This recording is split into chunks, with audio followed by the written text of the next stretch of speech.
I see dead people. Hot shit. Here's Johnny. Stop. We have such sights to show you. Bring the motherfucking ruckus. Fuck you too. So this is what I have to say. All right. I'm gonna say something, and I've been alluding to it on previous episodes.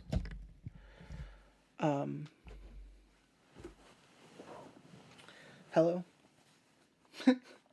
Welcome to episode 285. This is our 8-year anniversary. Whee! I was trying to make like the like the whatever the fuck they're called. You, I think, came in around like the tail end of year 1 or the beginning of year 2. It's hard for me to remember when the episode came out because I feel like I thought it was like 30 something. It definitely, I think, came out. Yeah. What was it? Mayhem Mountain. Yep. It definitely feels like it came out within the first year, but I might have held off on it for a little bit. Those first 2 years are tough to remember. I said, didn't you do them one a week for a while?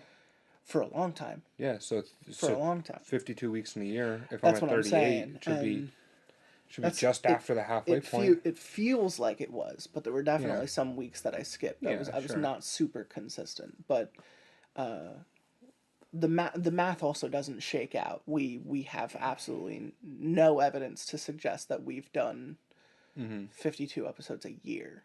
Sure. We just haven't. Yeah. Because we're only at 285, and this has been 8 years. Those numbers should be much higher. Sure. Should be at least like close to double. 416? Yeah, 4 something. That's just what I tell myself. So Yeah. it's like, we're going to make it to 3 something, and then I'm going to ballpark it for a while. Yeah. I try to say that 10 years sounds like a good time to be like, I did this for like quarter of my life. Yeah. By the time I'm done with it. That feels pretty significant to me. Our numbers keep going up. Our numbers, they stay consistent, if anything. And in my head, I don't think there's a reason for me to stop sooner. And I feel like I have a number in my head that I am working toward. And that's where I will feel like it is significant enough that if I feel like continuing to do it, it'll be once every blue moon with whoever asks me to, and I just won't put any personal impetus into my own schedule. Sure. And part of me always says that might just end up being YouTube stuff. Playing games with people. Well, that's kind of... Yeah. Because that's what I might have time for. I don't know if I'm going to have as much time to pull people aside and just talk shit for another 10 years. Yeah, it's the playing games is almost like a 2 birds, 1 stone, right? It absolutely is. Yeah, like, we're not going to read Reddit stories off camera, but we're going to play video games off camera. I used to disagree with that statement, but it's been a long time since I actually went out of my way to read a full multi-chapter thing.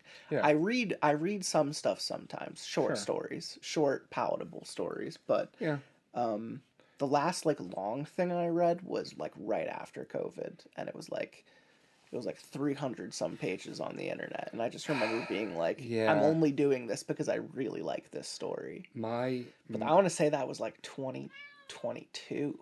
My whole thing with it is that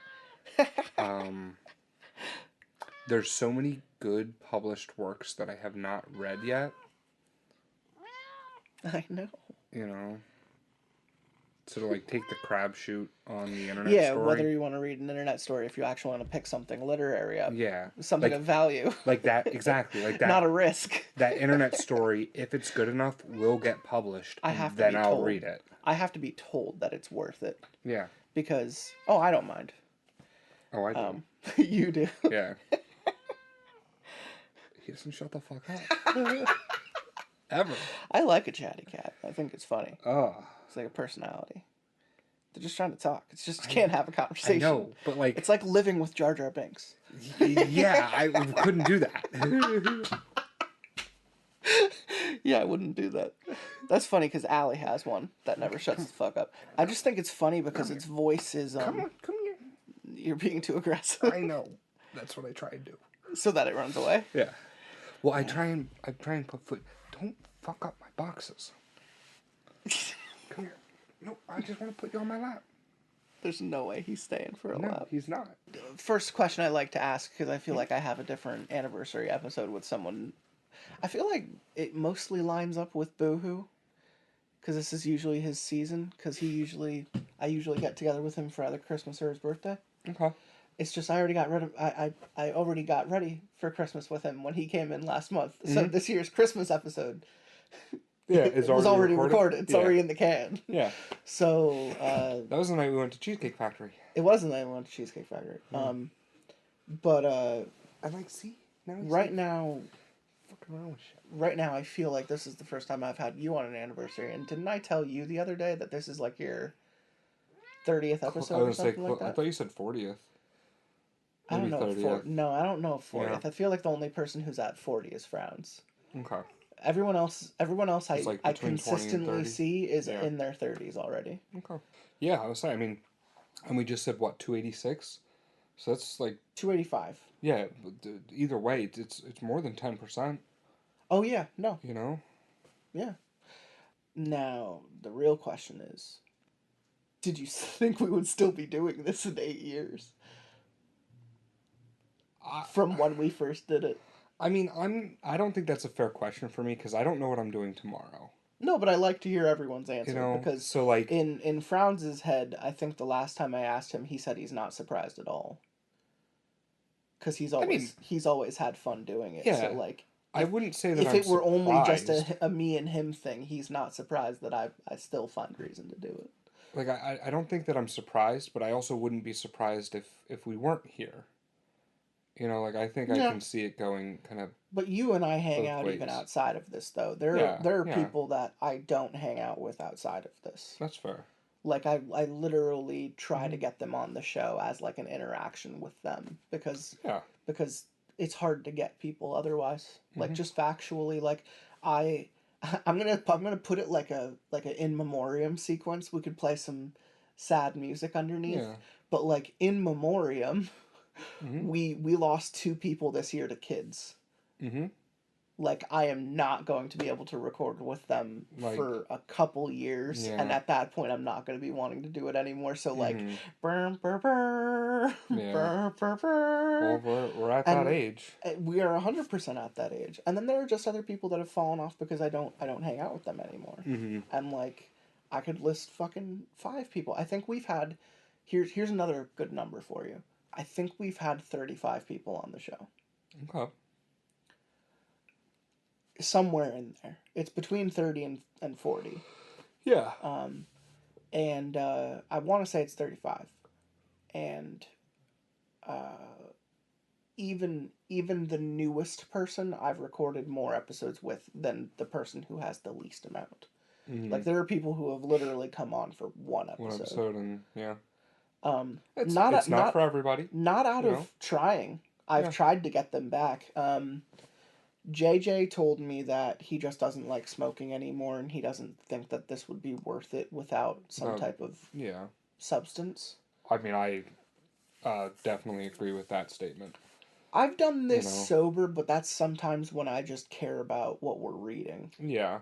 But I will. I've I'm definitely- not trying to be a saint. I'm fucked up 90% of this show because I find more humor in that. Well, and I don't think that I want to get like I've definitely had episodes where like I don't remember what happened, you know, like from drinking or whatever. Like I don't want to get to that. I have level. episodes I don't remember well, but I remember every episode. Yeah. I have to. I listen to them 4 times more Well, than sure. you do. Yeah, but, yeah. But I know for a fact fucking Frowns doesn't remember them the minute they hit the can. Mm-hmm. He just like Yeah. I sometimes Proof's gone. re-show him what happened. Mm-hmm. But on the ones where he's fucked up, he does not remember a fucking thing. Yeah. Like, weed for him is like... Yeah. Oh yeah. it's like when Oh, I know. Roger Rabbit takes a shot in Who Framed Roger Rabbit, he just turns into a Looney Tunes character and starts singing a musical number. Yeah. Oh, I know. He avoids that stuff like the plague. But I force him to do it. Mm-hmm. He likes it. Coming this Christmas, frowns on edibles. Yeah. We took too much. That's a preview. Yeah. It's not dissimilar to his earlier episodes, I'll say that, because there are episodes we recorded like 4 or 5 years ago where when we got too fucked up, it would just be laughing for like 3 minutes. And I would keep most of it. Yeah. Because it's hilarious. As you should. Because it's hilarious. When you get stuck on a really shitty joke and you're too high. Yeah. I don't know. People have told me that they've just gotten enjoyment out of it. Frowns is the chaos queen of this show. It's just what he's been known for. I would say you're like Chaos King. I was going to say Chaos Jester. Chaos Incarnate. Yeah, Chaos Incarnate I like a lot. There's Chaos Aggressive, which is someone like Harold, who tries to start shit on his episodes because he thinks it's funnier to get me angrier. Sure. And he's not wrong. His episodes are funnier because I find him annoying. You're Chaos Incarnate, aka Chaos Juggalo, because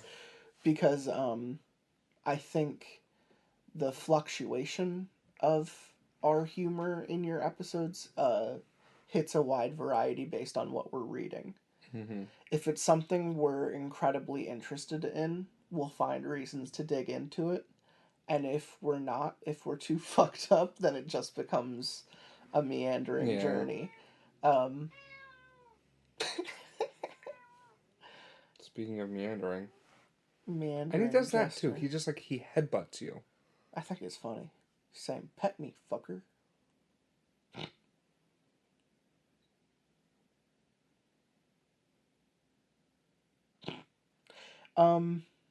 Yeah, so that's what I don't like to wax poetic about it too much, but if we've been doing this for 80 years, I have to make some conversation about recognize, because this is, I literally believe we recorded the first episode on November 16th.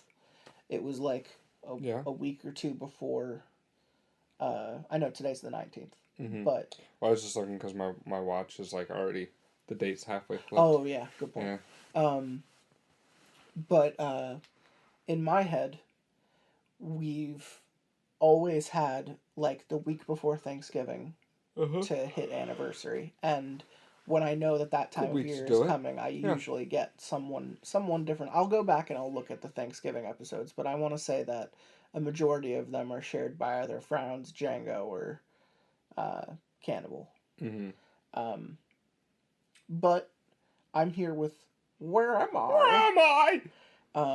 We are recording on the road per se. Yeah. I don't necessarily have my new studio set up, but at the very same time, it was so much more convenient to just come over here and do this. So we're recording at his place, but his name is still Where Am I? Where? Oh, I'm home. And that's where I go, Where am I?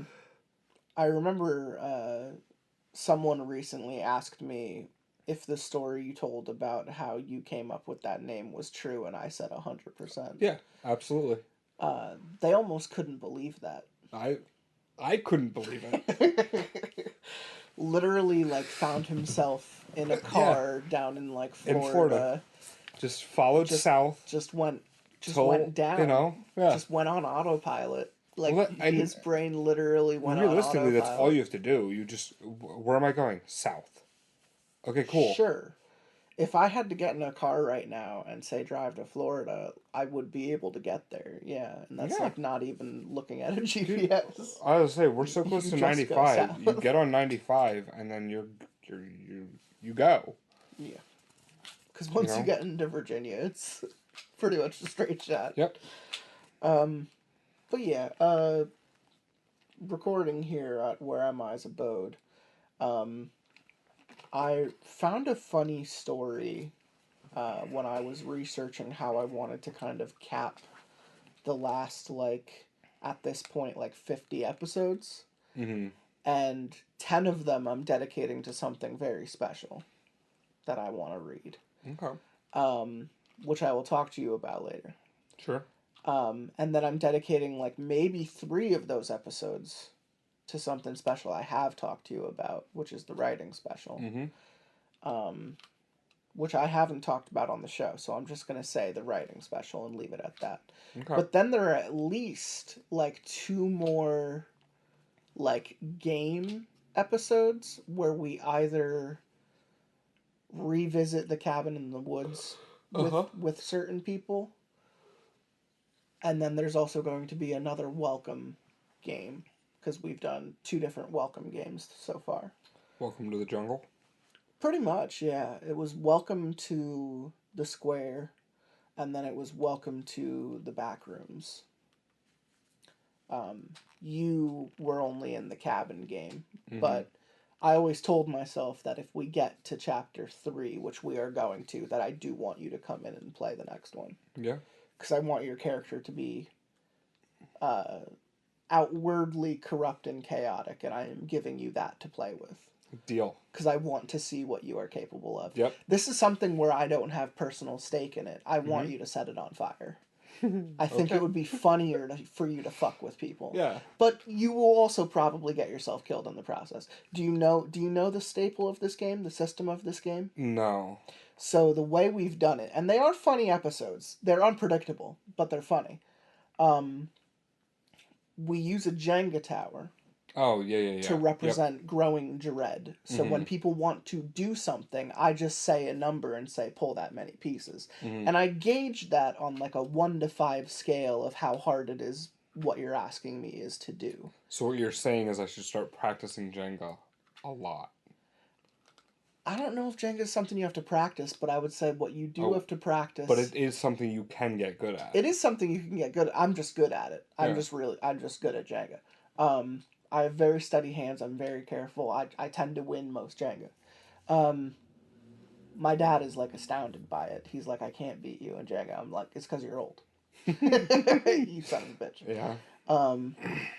But it's the type of thing where depending on how much you fuck with someone, they have to fuck back at the same strength. Sure. If they want to avoid being fucked in the future. Because what we did in the first one was just play a game based on dice. And if you really fucked something up, I had you roll a dice, and that's how many pieces you had to pull from the tower. Okay. And most of the time it was a D4. Sure. So most people would pull like a 1 or a 2. Mm-hmm.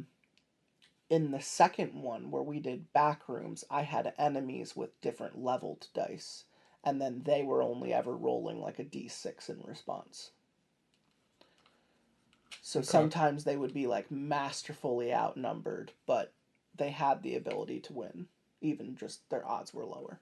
Then there were things that helped them roll higher. There were mechanics. There were items that they could use to affect certain things. But in my head, it still is this system where something fucks with you at a certain strength, and you have to fuck back. And the way you fuck back is by pulling tiles on a Jenga tower. I found a funny story today that I wanted to bring to your attention because I feel like it hits with the more fanciful of your interests, which I often allow you to talk about anyway, which is magic. And I don't just mean the game. I mean, we do mean the game. I do let him talk about magic. I have from time to time. But this story is about practical magic. And there's always been a part of me that really appreciates that side of the supernatural spectrum. Yeah. Because I've always been a fan of like Harry Potter and sorcery and even like old school wizardry. You know, Merlin and all that shit. Yeah, I mean, that's like the basis of Dungeons and Dragons, right? Dungeons Is and you are the Dragons. wizard going to fight the dragon. The fantasy aspect of it has always been appealing, but this is the nerdy side of it. This is the side of it that like can't get laid. Sure. I mean, practical magic. I mean, people pulling Chris Angel Mind Freak. Yeah, like, I've seen pulling plenty rabbits of out of hats. TikTok magicians who Oh, have yeah. enough riz to, like... Now. Yeah. But I like the virginal little kid sure. with a rabbit and the metallic rings and the Well, scarves. The scarf train. I'm going to be a virgin for the rest of my life. God damn it. So, I'm already there. And no, I'm not an incel, because it is completely voluntary. You've had sex. You're not a choose virgin. to follow... You're not a virgin. I know you've had sex. Of course I've had sex. Then why are you lying to everyone? They'll believe you. I know. They'll believe you. I want them to feel bad for me. You can't say that shit on our 8th year. You could have said that like 3 years ago. You can't say that anymore. No, I have gotten around more... I've gotten myself into enough trouble that I understand that getting around is not worth it. To change the subject immediately, has any of it happened because of magic? Just once. Oh, okay. Well, I mean, that's more than I was expecting. The card game? Mm-hmm. Oh, okay. Yeah. I was gonna say, did you do like a card trick for one of your exes? And she was just like, oh, I'm gonna blow you now. No, I've never done that. The Rubik's Cube got me laid once, though. I don't know if that close. counts. That's adjacent. Yeah, like that's adjacent. Like, hand tricks. Sure. That's fun. Mm-hmm. Like blowing up a balloon. Her dad was really into Rubik's Cubes. Nice. Yeah. She was... Yeah. It's just his face. His face doesn't carry over, folks. But there was a longing and a wistfulness that was present. It was both longingness and disgust simultaneously. Okay. It was like this, like, oh, I really want to eat another donut. I really shouldn't eat another donut. Like one of those, Didn't we do that in California this year? What, eat donuts? At Horror Nights, I bought that huge fucking donut. Yeah. And I ate the Simpsons one? I ate maybe a quarter of it, and then you just looked at it and said, come on, we can do this. And I ended up eating like a third of it, and you ate the entire other 2/3. Probably. You had drunk? just finished something else too. Like you had just eaten a hot dog. No, I had the barbecue thing from downstairs. We both had the barbecue thing. Oh, no. But this was later when we went upstairs. Yeah, because You had a hot dog. Did I? Maybe. Wasn't probably. it a foot long? Probably. I know I had grabbed a beer. Is that what it was? Yeah, so I had grabbed a beer. So you hadn't eaten anything yet? I had eaten at the downstairs. Yeah, but I'm talking after that. Yeah, no, upstairs. Because we did the weekend bar and then we went back upstairs. The upstairs, when you had the donut, the only thing I'd eaten upstairs was that beer. Because I would have gotten a hot dog from the Oktoberfest stand, and then I didn't realize that I could have just gone to Moe's and got the same Oktoberfest, and it would have probably been a little bit better of an experience. Sure. But, whatever. The fact that I got us a table in there was even nice. But, it's cool to see all the Duff's stuff. You had the big Duff's boilers and everything else. No, it's a nice place. Yeah, I'm not discounting it. But the line was a little bit longer than it needed to be for that spot. There was even a line for the donuts, which was funny. Yeah. Because I feel like there's never a line in Florida for the donuts. You could buy them in 3 different places, whereas in California you can only buy them in one place. But yeah, we literally ate an entire Simpsons donut, and just to put that into perspective for people who don't know it's probably bigger than your head. That should probably be split between 4 people. If not 8, yeah. No, I think 4 is fair because I've done that with my siblings, where my sister ate a quarter, and then me and my brother ate the other. Yeah. 75%. Mm-hmm. But yeah, those donuts are fucking delicious, man. Now I'm just hungry for more of that tasty cake you gave me earlier. Yeah. Man, that's where I go when I'm high. Sweets. If we want to talk about something for 8 years worth, getting high and doing this show, I've stopped so I can eat something in the middle of half of these. Yeah. Because there's just so many times where I've been absolutely baked with someone, and they just start eating something like while I'm recording, and I'm like, well, now we gotta stop because I'm not gonna have that carry over. I do blame Frowns for that. There are like 3 episodes where you can hear him eating like candy in the background. Like you hear like a rapper, and I look at him with like a death glare, and he goes, "I'm hungry," and I keep it because it's funny at that point. Yeah. But there have been times where I've like slapped it out of his hand, like in the middle of us recording, because we're like in the middle of reading something. I'm like, you're not gonna fucking do that like while chew I'm on things. Yeah. Well, even just the rapper, I know they're like, yeah, there's no way. I find that like, it elicits a physical response. And now we're becoming an ASMR podcast. I can't justify that shit either. I can't justify that either. That's another thing that I can't fucking handle. Yeah. I don't know. Look who it is. Good morning. You could go this way. I was just talking about you, actually. Hey, you want to grab a seat? You want to say something? What the fuck is that face? I called you, what did I call him? I called him the King of Chaos. Or the Terror of Chaos. Yeah. Are you trying to shit? Are you trying to shit right now? Yeah. Is that what you wanted? Is that what the people wanted? I mean, no, but I'm gonna keep it now. That was Harold Heavy Hands, everyone. Not here for a long time, just here for a good time. Mm-hmm. That's what he'd say. If he weren't too busy shitting in the corner. Anyway, Practical Magic. The story's title hit me because I thought it was really funny. Evidently, it's about a kid who taps into some real magic, and by real magic I mean death. Yeah. I mean, that's the most magic of all the magic. The mastery of death. Mm-hmm. The title of the story has to deal with a kid sawing someone in half. And I want to see how that plays out.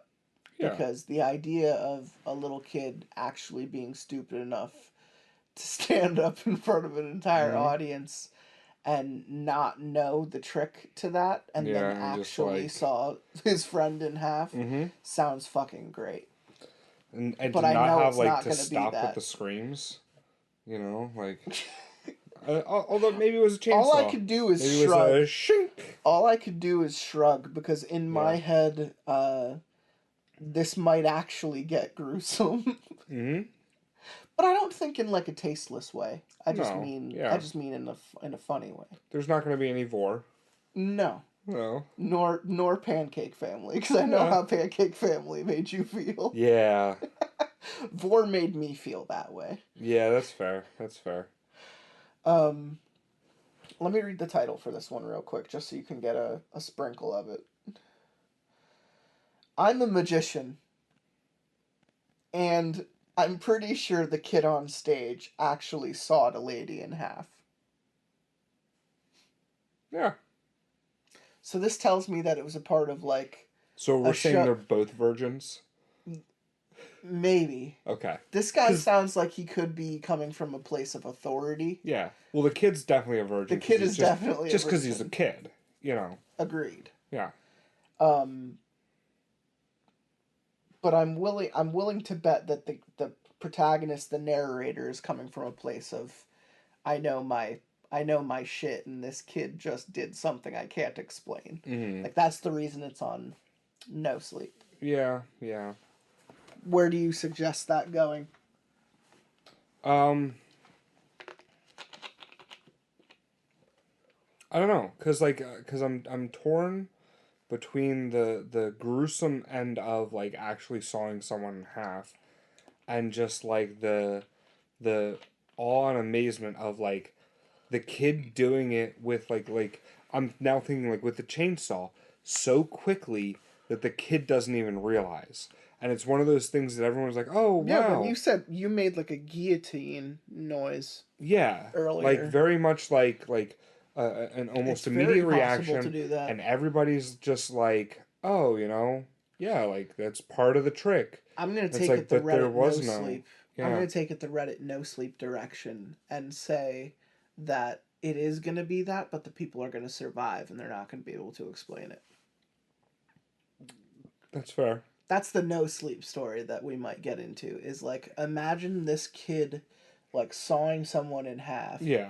And then like they take apart the two boxes to like show that and they it's saw, just, like, blood and the and person guts. is just like, oh fuck, and then they put the boxes back together, and he says abracadabra, and the guy like steps out of the box going, oh wait, what? Yeah. Wait, what?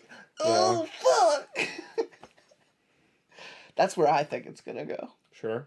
You think it's just gonna be, oh fuck. Yeah, I think the person's actually gonna be dead, and there's no time to process what and just react. Happened. Well, does me telling you that this is like a 2-part structured story make you think anything different? No, because I can see it being either way, where like, okay, what happened, let's figure out what happened, and also like, part 1, like, the thing happened, and part 2 is just like the police are involved. Because there's actually a dead person. Okay. Like, I can see it being either way, where I got sawed in half. Now part 2 is like my fucking world is upside down because I got sawed in half. For me, I think this is gonna be some seasoned, not necessarily Chris Angel, but just some seasoned TikToker who's really good at magic sees a kid half his age do some seriously questionable shit, and get away with it, and it kind of stumps them. Well, you know what else it could be? What? Was demons. Holy shit, dude. That is an option. That would be like the t-shirt of your character. Oh yeah. I was trying to think the other day who has like catchphrases or stuff that I would want to put on a shirt if I were to do one for every character. Mm-hmm. And his would be goddamn pigs. His would be pigs? Yeah. His would be Beverly. Which pigs? Fucking cops, dude. Oh, that one. Yeah. His shirt would just out? say Beverly, period. You joining us? No. Okay. Not at all. You're Not welcome at all, to. boy. I'm not ready for him. He can't join us. That's fair. You'll never be ready for me. I mean, I have an episode scheduled for you sometime soon, so I hope you are. The story I want to read with him is called Butcher Face, all caps. Nice. Because that's what he deserves. Yeah.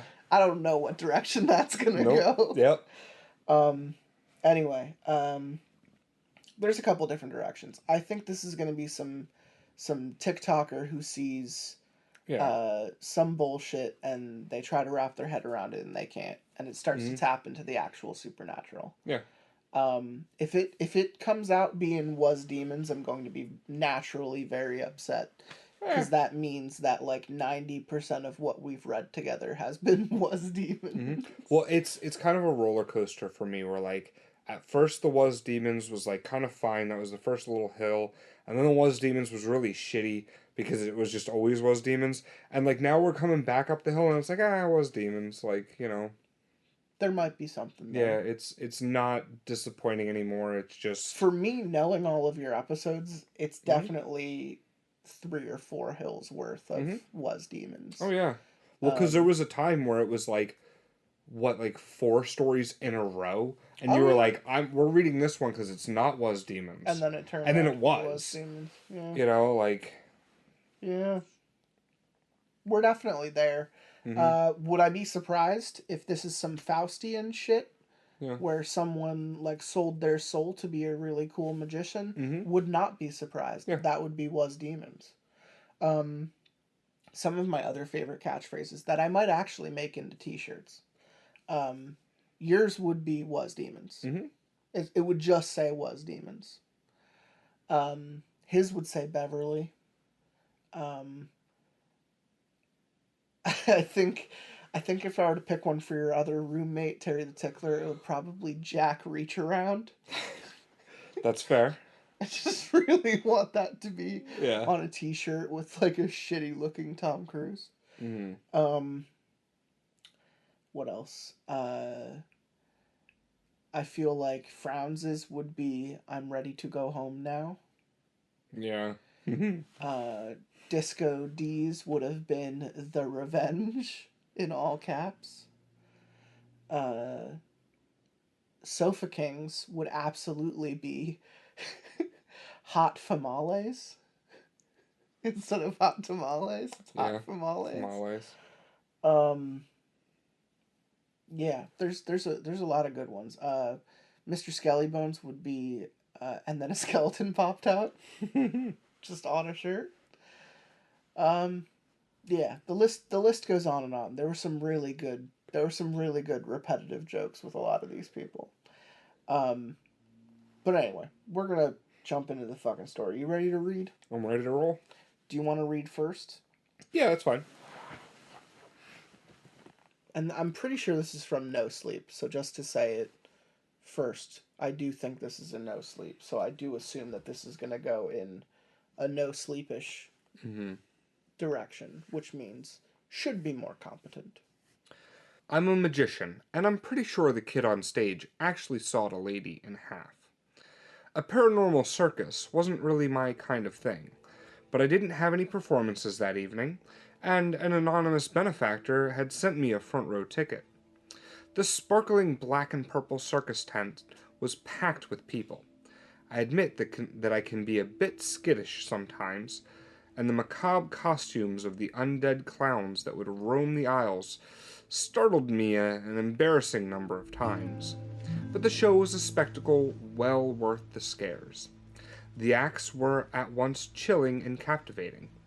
I found myself holding my breath as the vampiric knife thrower stabbed silver blades dangerously close to her prey, and gasped with the rest of the audience when the ghoulish acrobats clung precariously to each other in their aerial act. Among the extravagantly dangerous performances, though, the showstopper was none other than the circus magician. Small and lean, dressed in a purple satin suit, the magician didn't look any older than 17 or 18. It wasn't uncommon for young prodigies to enter the performance scene so early, but something that about him was definitely different. He exuded a kind of confidence that most wouldn't learn to have until well into their career, and wore a slightly crooked smile that made him at once charming and dangerous. As for his tricks, they were nothing short of breathtaking. With a wave of his hand, he turned the flowing purple drapes around the aerial silk dancer into fluttering rose petals and effortlessly caught the dancer in his arms. He called a volunteer to the stage, whispered something in his ear, and made him dance like a puppet on its strings. At one point, he simply walked on stage and snapped his fingers, instantly engulfing himself in deep violet flames that rose high into the air before slowly sputtering out as he took a small bow completely unscathed. Was demons. Fucking A. I rarely found much of a challenge in puzzling out the secrets of other magicians' routines, since my own familiarity with magic usually made it easy to reason out how others would craft their own tricks. The silk turning into petals was a work of clever setup and practiced timing backstage.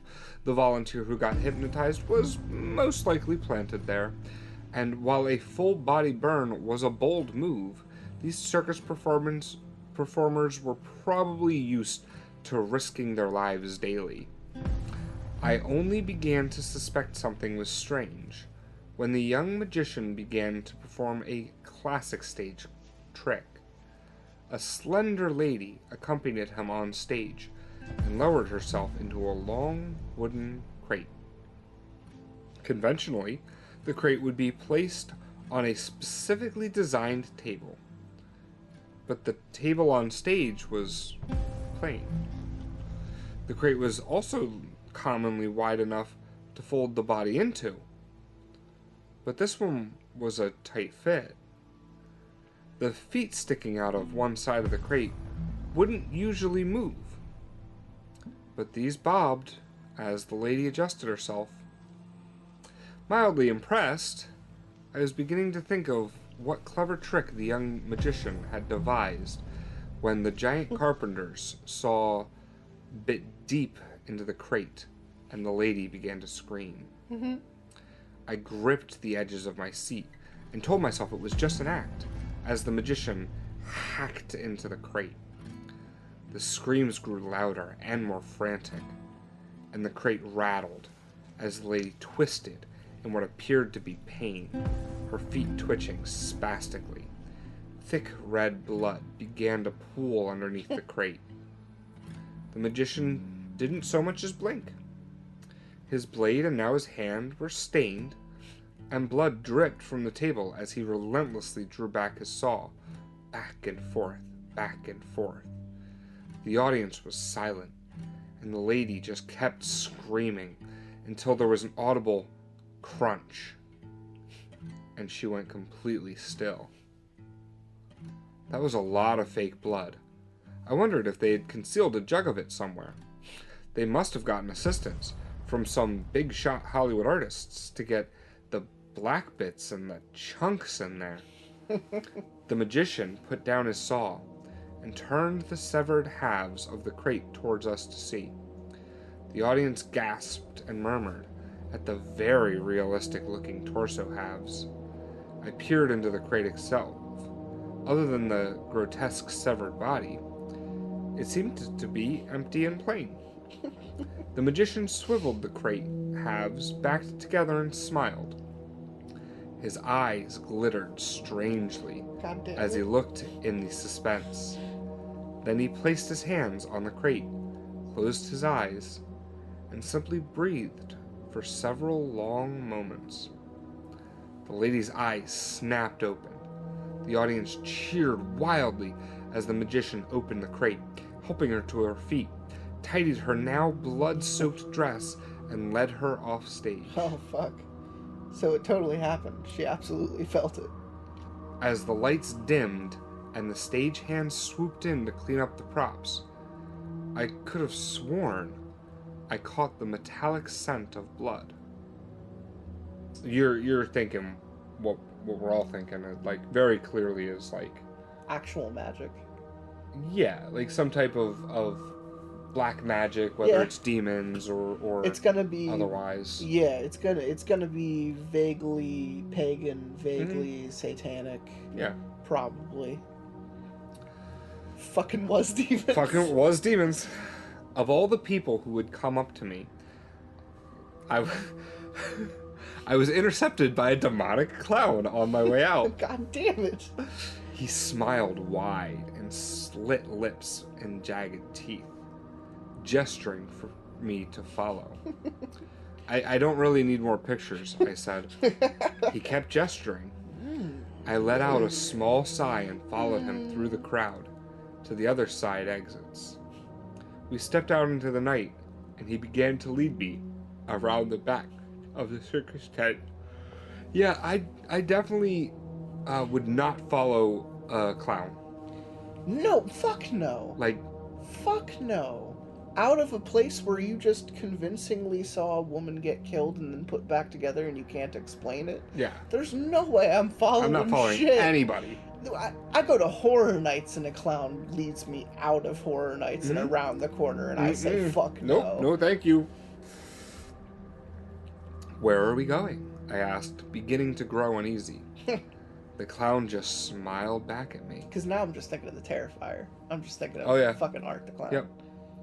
I followed as far behind him as I could without seeming rude, which really wasn't very far at all. For I knew it, we were removed from the crowds at this very back of the circus yard, littered with swampy puddles from the afternoon's rain. Square black tents, about the size of a typical New York bedroom, occupied the grounds. The clown turned to me and pointed at one. "You want me to go inside?" He nodded. I swallowed. The clown stepped back into a comically exaggerated manner, as if to pantomime me his intent not to harm me.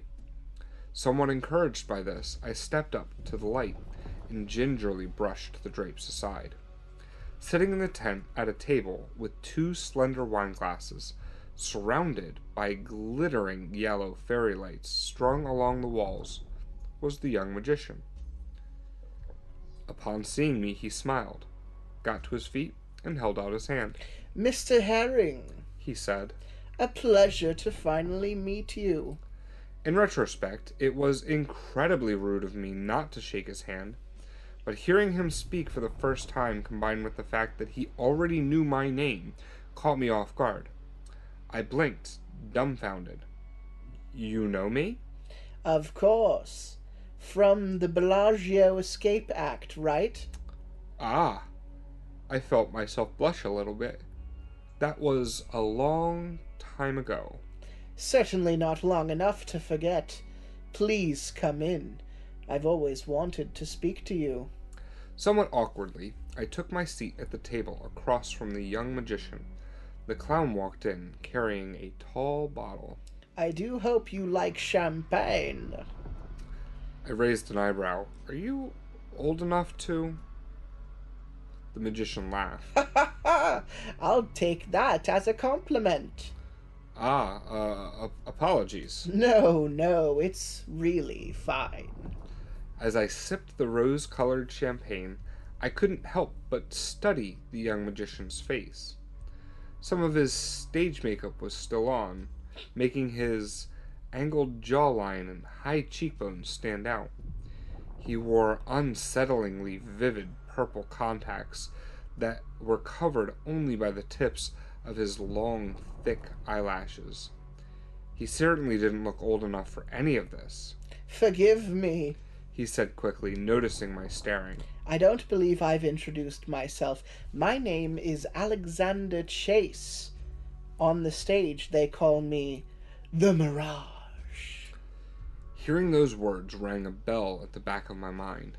I had probably heard some of my colleagues talk about him. "The Mirage?" I echoed. "That's in the name of the show, isn't it? The Mirage Carnival?" Alexander smiled. "Yes, this is my show." "That's very impressive, leading an entire circus troupe." "Thank you very much. I couldn't have done it without you." Without me?" "You inspired me to begin performing. The Bellagio Escape struck a deep chord, and since then I've followed all of your work. I've always wanted to be just like you." This was completely unexpected. I could feel myself swell with pride. "I dare say you must have already surpassed me," I said. "The tricks today were very impressive." "You don't know how much those words mean to me, Mr. Herring." Please, just call me Brian." Alexander smiled. "Brian." The way his tongue formed the sound sent a quiet chill down my spine. In his voice, my own name became mysterious and dangerous. I was startled off my train of thought when a dozen heavy footsteps broke through the nighttime air, sprinting towards the tent. What is that?" Alexander cursed. "Fuck! They found me!" "Who?" "Quiet." More footsteps scrambled to meet the disturbance. There were shouts of alarm and a loud, resounding crack. I looked to Alexander. He narrowed his eyes at the drapes covering the entrance to the tent. The commotion drew closer with every second. A spray of gunfire tore through the grounds. "Run!" Alexander said. "Don't let them see you." Before I could process what he said, he grabbed me by the wrist, turned to the back of the tent, and swept his other hand through the air. The black fabric wall rippled and peeled open like a flower blooming. "What?" He waved his hand and the fairy lights blinked out, plunging us into the night.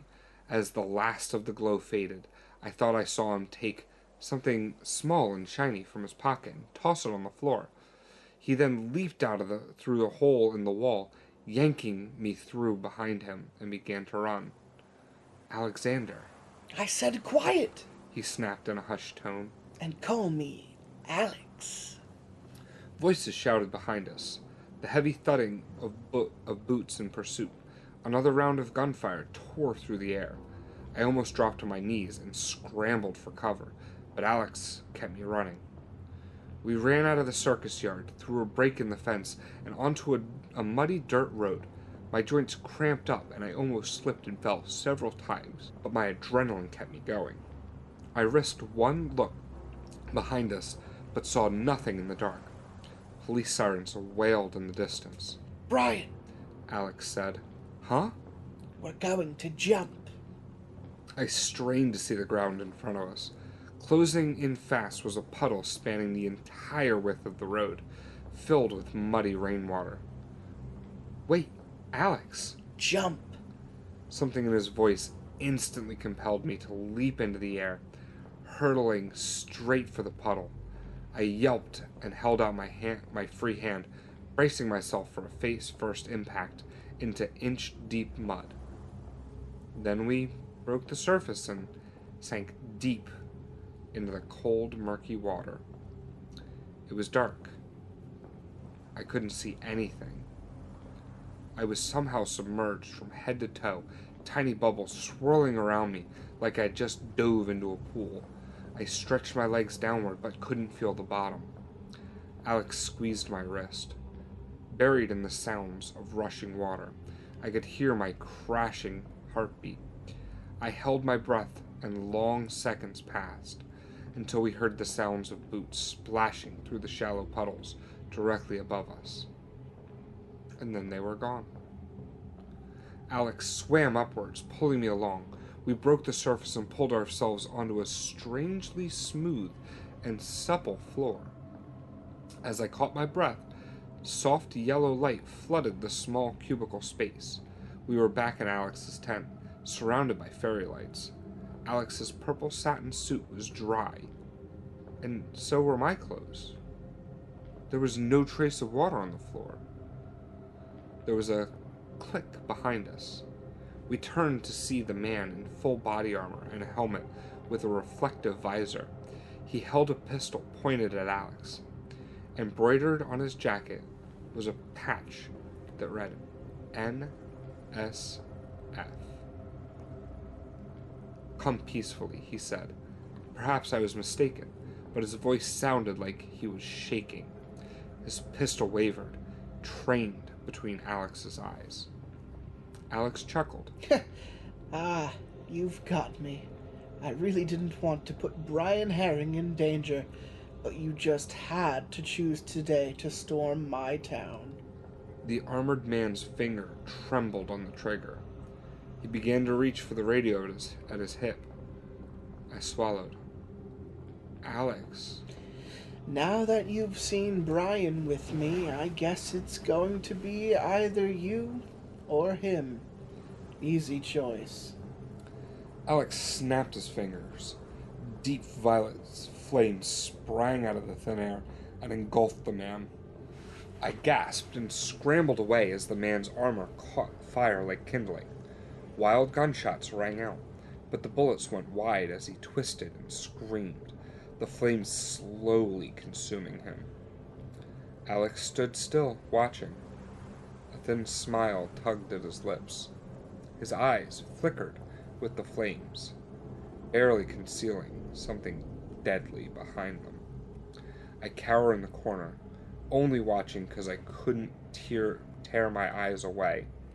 There was no heat to the flame, and instead of the stench of burning flesh, the sweet aroma of roses filled the air. The burning lump of a man crumpled to the floor. Slowly, the screaming diminished to a small choking sounds, and after what felt like an eternity, it was quiet. The flames flickered out, There was nothing left but a smudge of smut on the tent floor. "Alex?" I whispered, as the adrenaline sputtered. A million questions filled my head. The young magician let out a small, content sigh. "Alex," I managed, this time loud enough to be heard. I was trembling. You killed someone." It was you or him, Brian. "How?" They saw you with me, which puts you in danger. I don't want you to live my life of being pursued, not that you could survive that long. But... He turned to me and put a finger to his lips. No more. "Alex, I really need some answers." He stared me down with his unsettling gaze. I don't know what came over me, but I refused to falter. After a few tense moments, his eyes softened. One question, He said. I thought hard about the million questions overlapped and echoed in an unbearably confusing chorus. In the end, I could really only ask one question. You're not human, are you?" Alex smiled. He held out his hand and pulled me to my feet. I looked down at him, now waiting. No. He said simply. I nodded. It's time for you to go. He said. I would love to spend more time with you, really get to talk, but not today. Will I see you again? One question. I pursed my lips. When you get home, no telling anyone, and no calling the police. Got it? I nodded again. It was a true honor meeting you, Brian. Something I'd looked forward to for years. Alex stood on the tips of his toes and leaned in close to my ear. Now, be on your way. I don't remember anything after that. When I came to, I was lying in bed in my house. I had a pounding headache, and I wasn't sure what day or time it was. It felt like I had been asleep for a long time.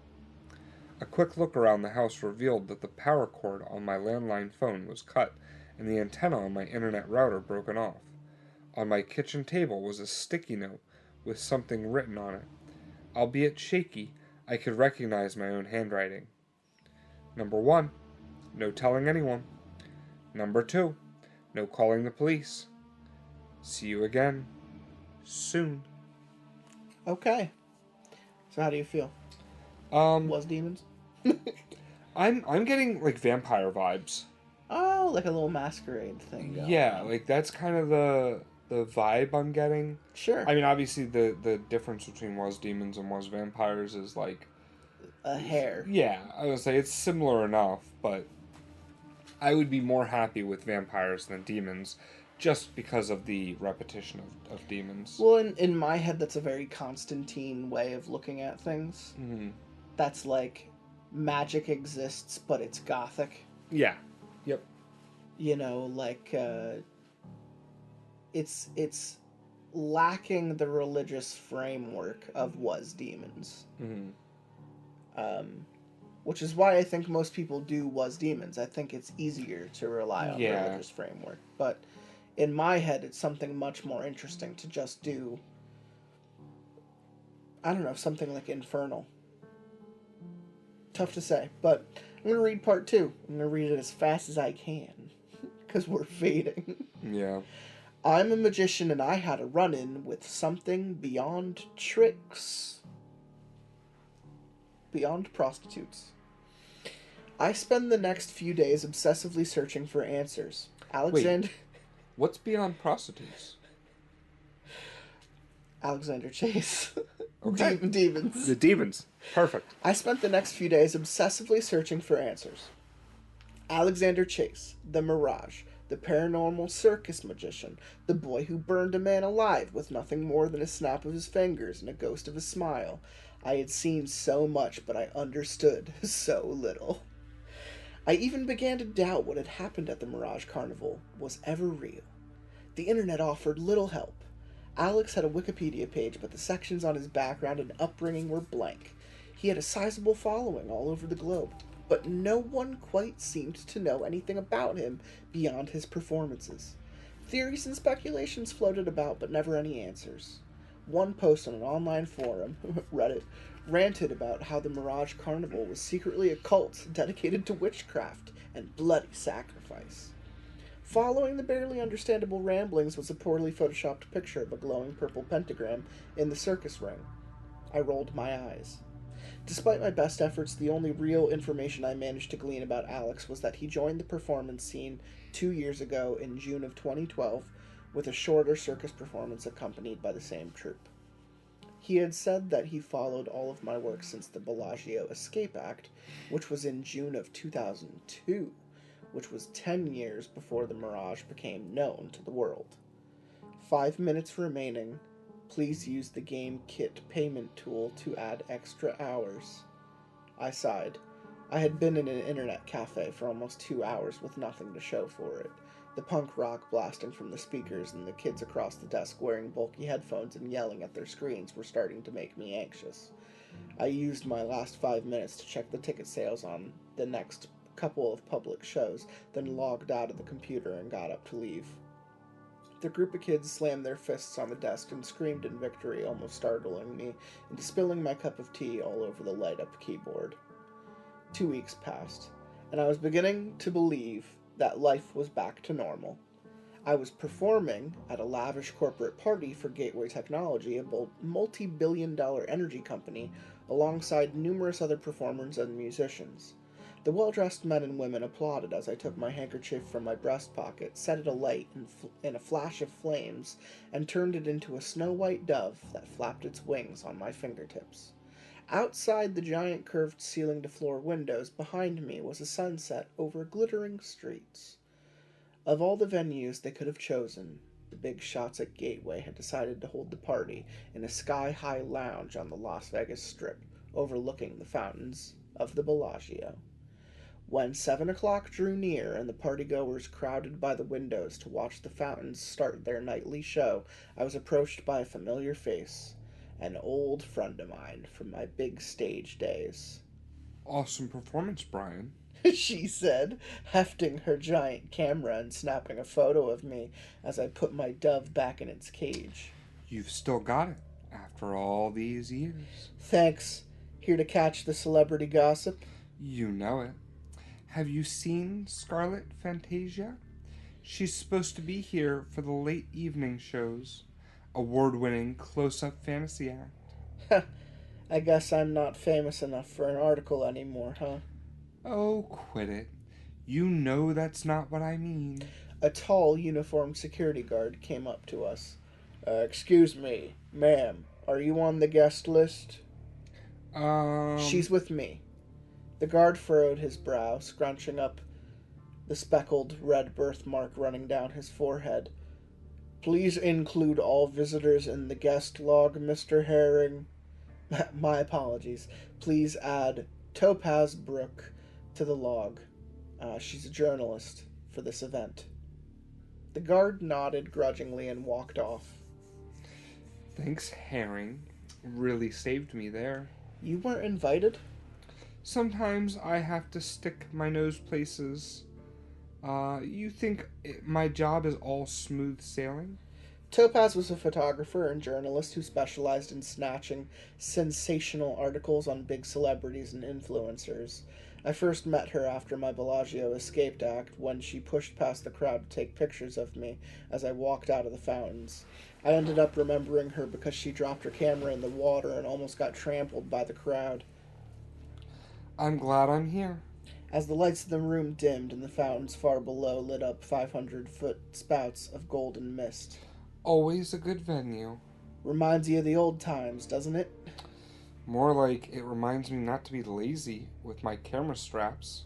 As the fountains rose and fell to the music I couldn't hear, I thought back to the shining metal cuffs around my wrists and ankles, the fresh confidence I had back then as they locked my cage and sank me into the water. My heart was pounding as my breath ran out quickly, but I was sure that a minute was all I needed. Just as I emerged from the water and stepped onto the acrylic platform they had built for me, the clock hit 7 o'clock. Ennio Morricone's The Ecstasy of Gold played, and the fountains erupted all around me, lit up in a dazzling purple glow. I watched the spouts down below and imagined myself standing amongst them again. "You know why they don't turn on the colored lights anymore?" I asked Topaz. She frowned. What do you mean? "The lights. They're just white now. Why don't the purple, like when I was performing, or some other colors?" The fountains only light up in white, Brian. They probably used one of those giant projectors to add colors for your show. It was very exciting. You don't get to see the projector come out very often. I nodded. Somewhere at the back of my mind I may have connected the color purple to what happened 2 weeks prior, because I found myself asking questions again. "Hey, Topaz, Yeah? you ever do any articles on Alexander Chase?" The Mirage? She exclaimed immediately. Oh, I wish. I went to so many of his shows trying to net something, anything, but he won't show himself to anyone when he isn't performing. He's invited to everything, but shows up to nothing. "Ah, I see. Why do you ask?" Just curious." Topaz narrowed her eyes. Just curious, eh? "What?" You were never curious about other celebrities. There's got to be something more. I pretended to roll my eyes, but really I just needed to look away. Topaz loved to play detective, and she had a knack for it, too. It seemed to help her out in a career, and she actually managed to expose quite a few scandalous details about some powerful people. But in a personal conversation, I didn't exactly want her to pry. The fountain show ended, and the lights in the lounge came back up. "I went to his circus. He's pretty skilled, so I just wanted to know more about him." Topaz made an exaggerated... Then she laughed. All right, Herrig. Oh, fuck. I won't pry. I know you don't like it. I began to say something, maybe to defend myself, but the partygoers on the other side of the room cheered and Topaz perked up. Scarlet Fantasia. She's here. She clutched her camera and bounded off toward the lounge entrance, where a woman in a sparkling red dress and high heels had just entered. Scarlet Fantasia. The close-up extraordinaire broke into media a couple years ago and became an instant star, quickly working her way up to her recent Academy of Magical Arts award. I remember her from her appearance on the TV because she fittingly only wore red dresses, red hats, red shoes, Carmen Sandiego. And because she had a particularly obnoxious laugh that sounded like a dying seagull. Her style seemed far too over the top for me, but I suppose I couldn't talk when she was the main attraction and I had become a sideshow. I stayed by the windows and sipped on a glass of wine as the crowd cheered and Fantasia began to perform. Don't you think she's amazing? Topaz gushed as she packed up her equipment and I gathered my props. I suppose her skills speak for themselves. No. The whole neuroscience thing. Researcher by day, performer by night, a master's degree and a conference award to match her AMA award. Don't you know? I didn't. She's a real talent, Brian. She still publishes papers with the NNI and NSF once in a while. That's very impressive. What, are you jealous? No, not at all. We walked out the exit of the lounge, passing by the tall guard with the birthmark. Thanks again. Topaz chirped. The guard nodded. Anyway, Fantasia is actually one of those pet projects of mine. Can't go into details, of course, but I'm sure she's got some real juicy... At that moment, we brushed past another party guest, and Topaz turned away from me and began talking into the wall next to her. Stuff going on behind the scenes. Something in her research career. At first, I thought she was simply looking at something on the wall, but she kept talking as if the wall had suddenly become Brian Herring. Topaz? She didn't stop talking, and I tapped her on the shoulder, and she didn't look. A chill went down my spine. I looked back the way we came. Standing at the end of the hallway was the other guest we had walked past. He was small, lean, dressed in a purple dress shirt and black vest, with a deep violet rose pinned to his lapel. I stopped. Topaz kept walking and talking all the way down the hall to the elevator. The young man in purple smiled thinly. Alex? Hello, Brian. Alex led me to a private meeting room with a coffee table, and as I entered behind him, the door swung closed and I heard the click of a lock. What are you doing here? I asked as he sat down across from me. I was invited, just like you. But you're invited to everything and you show up to nothing. That's what Topaz said. Alex smiled. And I won't be showing up today either. I came to see you, Brian. Me? This is where you inspired me. 12 years ago, down by the fountains. His eyes sparkled in a way that they had at the Mirage Carnival when he had laid his hands on the severed crate and breathed in the silence tinged with the scent of blood. Nothing that he said was threatening in any way, but I found myself eyeing the door. Alex traced the tip of his finger along his armrest, and the lights in the room flickered and dimmed. Every room in the building seemed to make the best of the view, and through the ceiling-to-floor window adorned with heavy maroon drapes, I could once again see the fountains at work. Alex stood up and walked to stand by the window, watching the lights fade in and out. After a moment of hesitation, I joined him. That day, at the top of the hour, everyone was holding their breath and waiting. All at once, the crowds upon crowds of people, just waiting for you. I will always remember that. I nodded.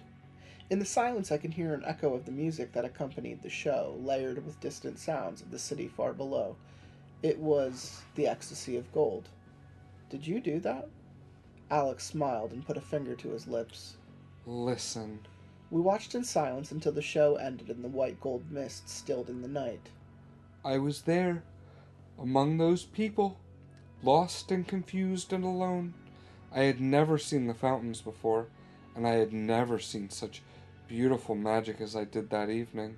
I stole a sideways glance at Alex, and his eyes were the same vivid purple, and the city lights his smile was soft. I struggled to remember what he had looked like as he watched the armored man burn to death. I had a million questions. Alex. High heels clicked down the marble hallway outside. Several more pairs of footsteps followed. Alex tensed. Hide! They're here! What? Alex pushed me back against the window, then he produced something small and shiny from his pocket and stabbed it deep into my chest. I choked. The sensation was as cold as steel. I scrambled Alex's hand off my chest and stared down at the spot where I had felt the thing pierce my flesh, but there was nothing there. Not even a tear in my shirt. Alex, what? Silence! And be still. He flicked his hand and the velvet ribbons holding the drapes at either side of the windows came undone. The heavy curtain fell into place, concealing me behind them just as the footsteps reached the door. I stood frozen, staring into the maroon velvet of the curtain that smelled like an old coat closet. Then I heard the door unlock and open. Alexander Chase, a vaguely familiar voice said. Oh wait, is this going to be Topaz?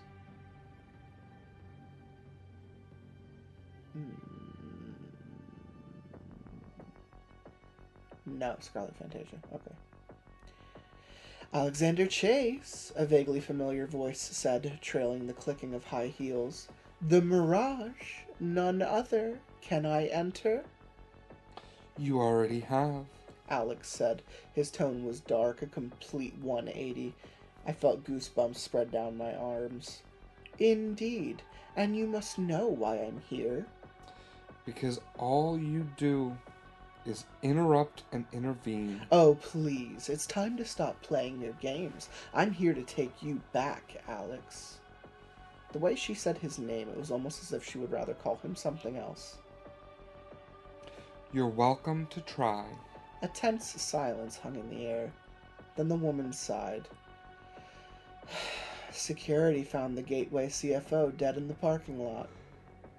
Alex didn't say anything. Painted onto the pavement like he had a 100-story fall. They found third-degree burns inside his empty eye sockets. Alex, do you know what humans call people like you? Magicians? No, they call people like you murderers, serial killers, psychopaths. Are you aware of these words? Don't patronize me. I have lived here longer than you have. And yet, how will you ever belong when you have killed hundreds of people? My mind was reeling. I was covered in cold sweat. It took me all my willpower not to make a sound. Whoever was at the doorway, there was an entire army of people behind her, shuffling their heavy boots into the hall. Oh, sorry. You are a traitor.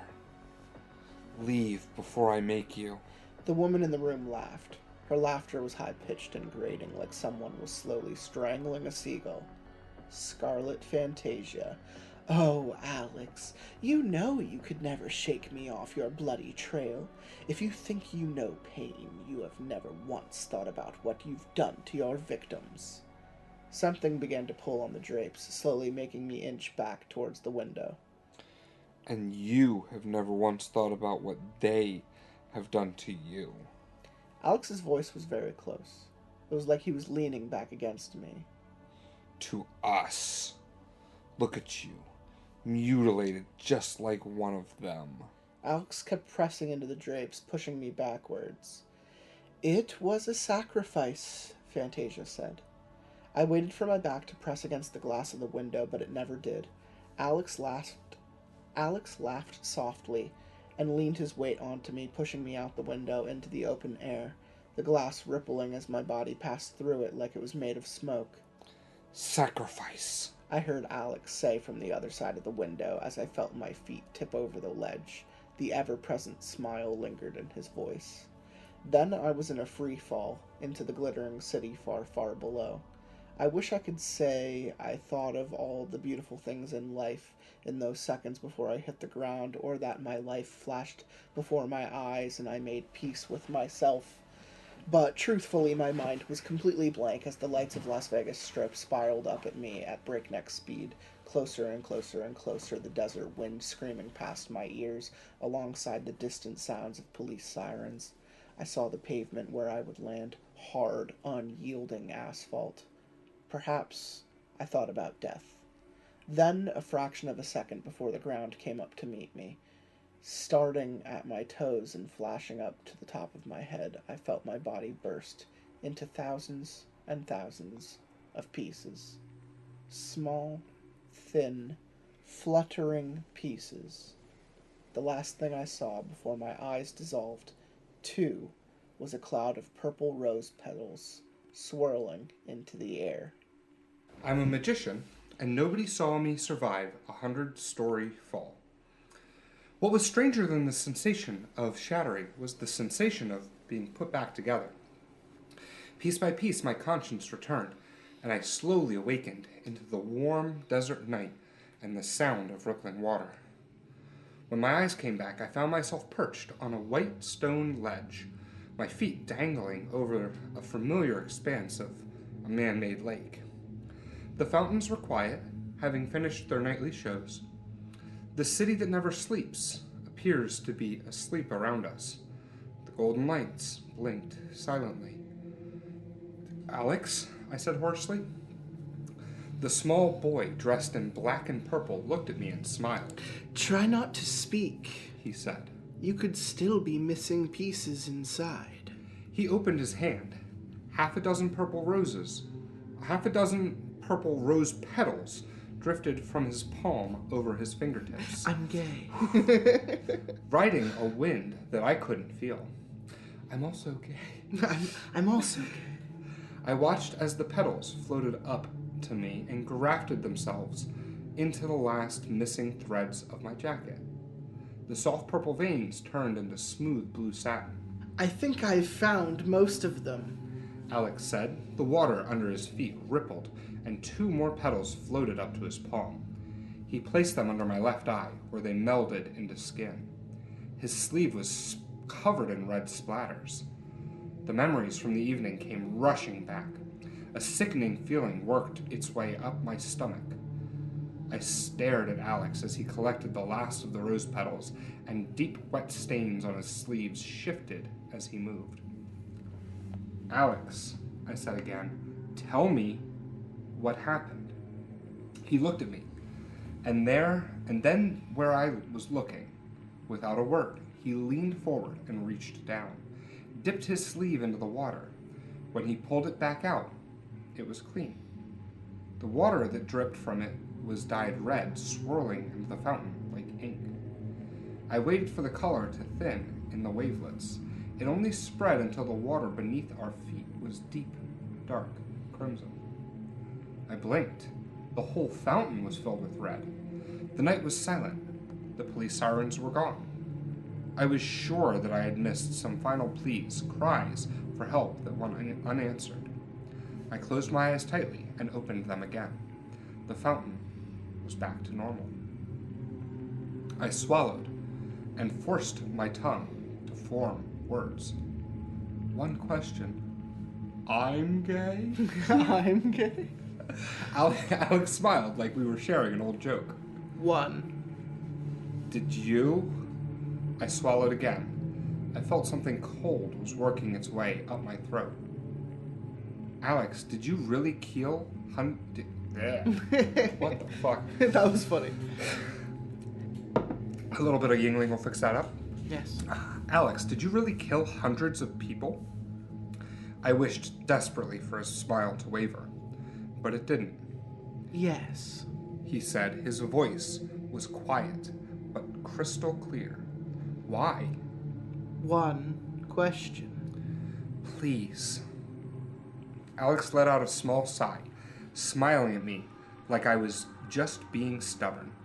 It's better that you don't know. I need to. It's a dangerous thing, knowing. If you know things, you will act. If you act, they will see you. And if they see you, they will come after you. They will come after you. Who's they? The NSF? Is it the National Science Foundation? Why was Scarlet Fantasia looking for you? Alex didn't say anything. Did you kill her too? He shook his head. No, she isn't so easy. What does that mean? It means you should be careful around her. She's one of my kind. If she finds out you know about me, she could kill you as easily as I could. Killing everybody today. Kill. But why? Why are you running from these people? Why am I not allowed to know about you? Alex chuckled. Humans are so curious. Always asking questions. Always wanting to know. I pursed my lips. You've been looking for me, haven't you? Do magic and mystery intrigue you? Of course. That is so strange to me. This insatiable need for chasing something you could never really understand. Do you not want to know more about the world around you? No. For a long minute we sat there and looked at the water ripple beneath us. Then Alex spoke again. At least at first I didn't. But the longer I live here, the more I think I understand. Humans say that knowledge is power. By knowing, we become powerful. A brown and white moth fluttered past and landed on Alex's shoulder. The young magician traced his fingertips along the stone in shapes I couldn't discern. His eyes were shining dangerously. I shifted in my seat. Alex, human lives should never be yours to take. And why is that? He spoke so matter-of-factly that I almost faltered. Because Humans never seemed to have a problem with taking lives. The trees, animals, the wind that sweeps through the desert, they all have lives that are shown no mercy. I bit my lip. Alex twisted his fingertips, and the moth on his shoulder crumbled into scales and wet skin. Scrabbling its leg, as its life drained from its body. The world is full of ambition and hostility. That is how humans gain power. You're constantly killing and consuming and taking things apart limb from limb. I winced as the squirming remains of the moth rolled off his shoulder. It's time you stopped looking, Brian. Return to your normal everyday. I wanted to meet you so that I could thank you for all that you've done for me, but I don't want to rope you into any more trouble. You still owe me a lot of answers. I know. I'm sorry that I couldn't give them to you. I nodded. For a while, we were silent. Then Alex smiled. You're not going to stop, are you? No. He shook his head slightly, then pushed himself to his feet. I stood up after him. Are you leaving? Without a word, he held out his hand. After a moment of hesitation, I took it. His fingers were slender and cool to the touch. Then he pulled me sideways, tipping the both of us over the white stone ledge and into the fountain. As we broke the water's surface, I felt gravity turn upside down, and the swirling white bubbles turned into the new sky. Alex's hand slipped out of my grip. By the time I found my footing in the chest-deep water and stood back up, he was gone. Sir, are you all right? Huh? I swiveled around in my chair to find the young game kit employee staring down at me, clearly trying not to break any copyright laws there. Game Kit, the wonderful Game Kit store. His eyes were tinged with a look of concern. I realized that the sky had darkened outside the windows. Yes, I said quickly. I mean, yes, I'm fine. Is it closing time already? Not for another 25 minutes. My computer chimed. A pop-up window that was familiar by now came up on the screen. 5 minutes remaining. Please use GameKit payment tool to add extra hours. Do I get a refund for the hours I don't use? No, sir. We only charge by the hour. I nodded and closed the pop-up window. My internet browser came back up, filled with search results for Scarlet Fantasia. I quickly closed the window and brought up the online payment tool. Sir? I cleared my throat. Yeah? You wouldn't happen to be Brian Herring, would you? I turned to him and gave him the best smile that I could. Yes, that's me. Oh, that's amazing. I loved your shows growing up. Do you still perform? I've mostly moved on to private performances, but I still do stage shows once in a while. My next one is actually right here in Los Angeles. Oh, I see. The employee lingered by my seat as I verified my credit card information and paid for an extra hour. You look a lot different from when I saw you on TV. I wondered if it was because I was older or because my hair was ruffled and I had bags under my eyes from lack of sleep. I reckon everyone looks a little different on screen. Now, if you'll excuse me. Oh, of course. I'm sorry to be a bother, Mr. Herring. It's all right. The young employee scurried back to his desk. I pulled up my internet again and continued my search.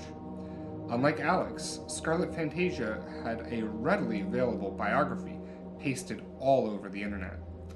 Like Topaz had told me, she worked a double life as a neuroscience researcher and a star close-up magician.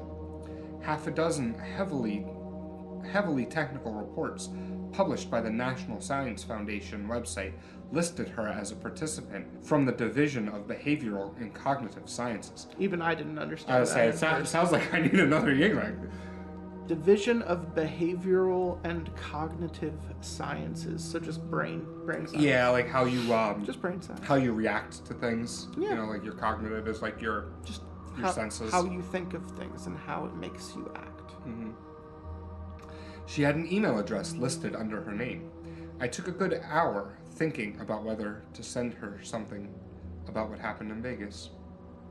In the end, I scrapped the idea. I wasn't sure if I was worried about the possible consequences, or just afraid Alex might find out. On my way home, frustrated by lack of leads, and perhaps a bit desperate for anyone who would talk to me about any part of the mystery, I pulled out my phone and called Topaz. She picked up after 2 rings. What's up, Herring? Topaz, I need some information. What information? Why do you sound so shaken up? I need to know about Scarlet Fantasia. This, juicy stuff you talked about. What is it? You want to know about Fantasia. Yes, don't ask why. Why? Help me out here, Brooke. I don't know. It's just some stuff about her research. I don't have a lot of information myself, not yet. I pursed my lips. Brian, are you okay? Do you know if Fantasia is involved in any secretive projects? Topaz? How did you know about that? Do you know what she's working on? So she is. Yes, at least I believe so. Now, spill the beans. Do you have insider knowledge on Fantasia's research? I could really use some leads. I looked around. The neighborhood streets were dark. I felt a chill go down my spine, as if someone could be watching me just out of the corner of my eye. I don't know. I'm not sure if I can talk about it. Brian. Just tell me what you know. No way. I'm the journalist here. When I publish my article, you'll read everything I put together. But for that, I first need help from insiders like you. I'm not an insider. This has nothing to do with magic or media. I just, randomly stumbled across some hints. Quid pro quo, Herring. Tell me something and maybe I'll tell you something. I swallowed. I could hear Topaz flipping through sheets of paper. I opened the gate to my backyard, and the porch light came on as I unlocked my front door. I looked around again to make sure nobody was around before I entered. Do not tell anyone where you got this information. My voice barely above a whisper. Of course. I think Fantasia is going after something. Something like what? Something inhuman. What do you mean by inhuman? I don't know. Something humanity has never seen. Something dangerous. Something we can't even truly understand. Topaz fell silent. I gave her a good minute. It's your turn now, Brooke. Tell me something. When she spoke again, her tone was serious. I've dug around a fair bit, pulled some strings. There's no way Fantasia has contributed in those reports they say she did, because she and a group in the NSF are off working on a very unusual project. Unusual? I would hate to lose my underground sources. Do you hear me, Herring? I won't disclose any of this to anyone. They call it the Swan Crossing Project. It's mentioned in no media, no publications, but it's diverted 6% of all NSF efforts since 2000. As of last month, they've lost around 400 personnel conducting experiments. Do we know when this was written? 2014-ish? Okay. I think it said. I just wasn't sure if it was like 2004. It's like a decade later. Yeah, that's fair. Okay. Yeah. Do you know what it's about? No. Thanks. If you know anything more about this. I'll call you back.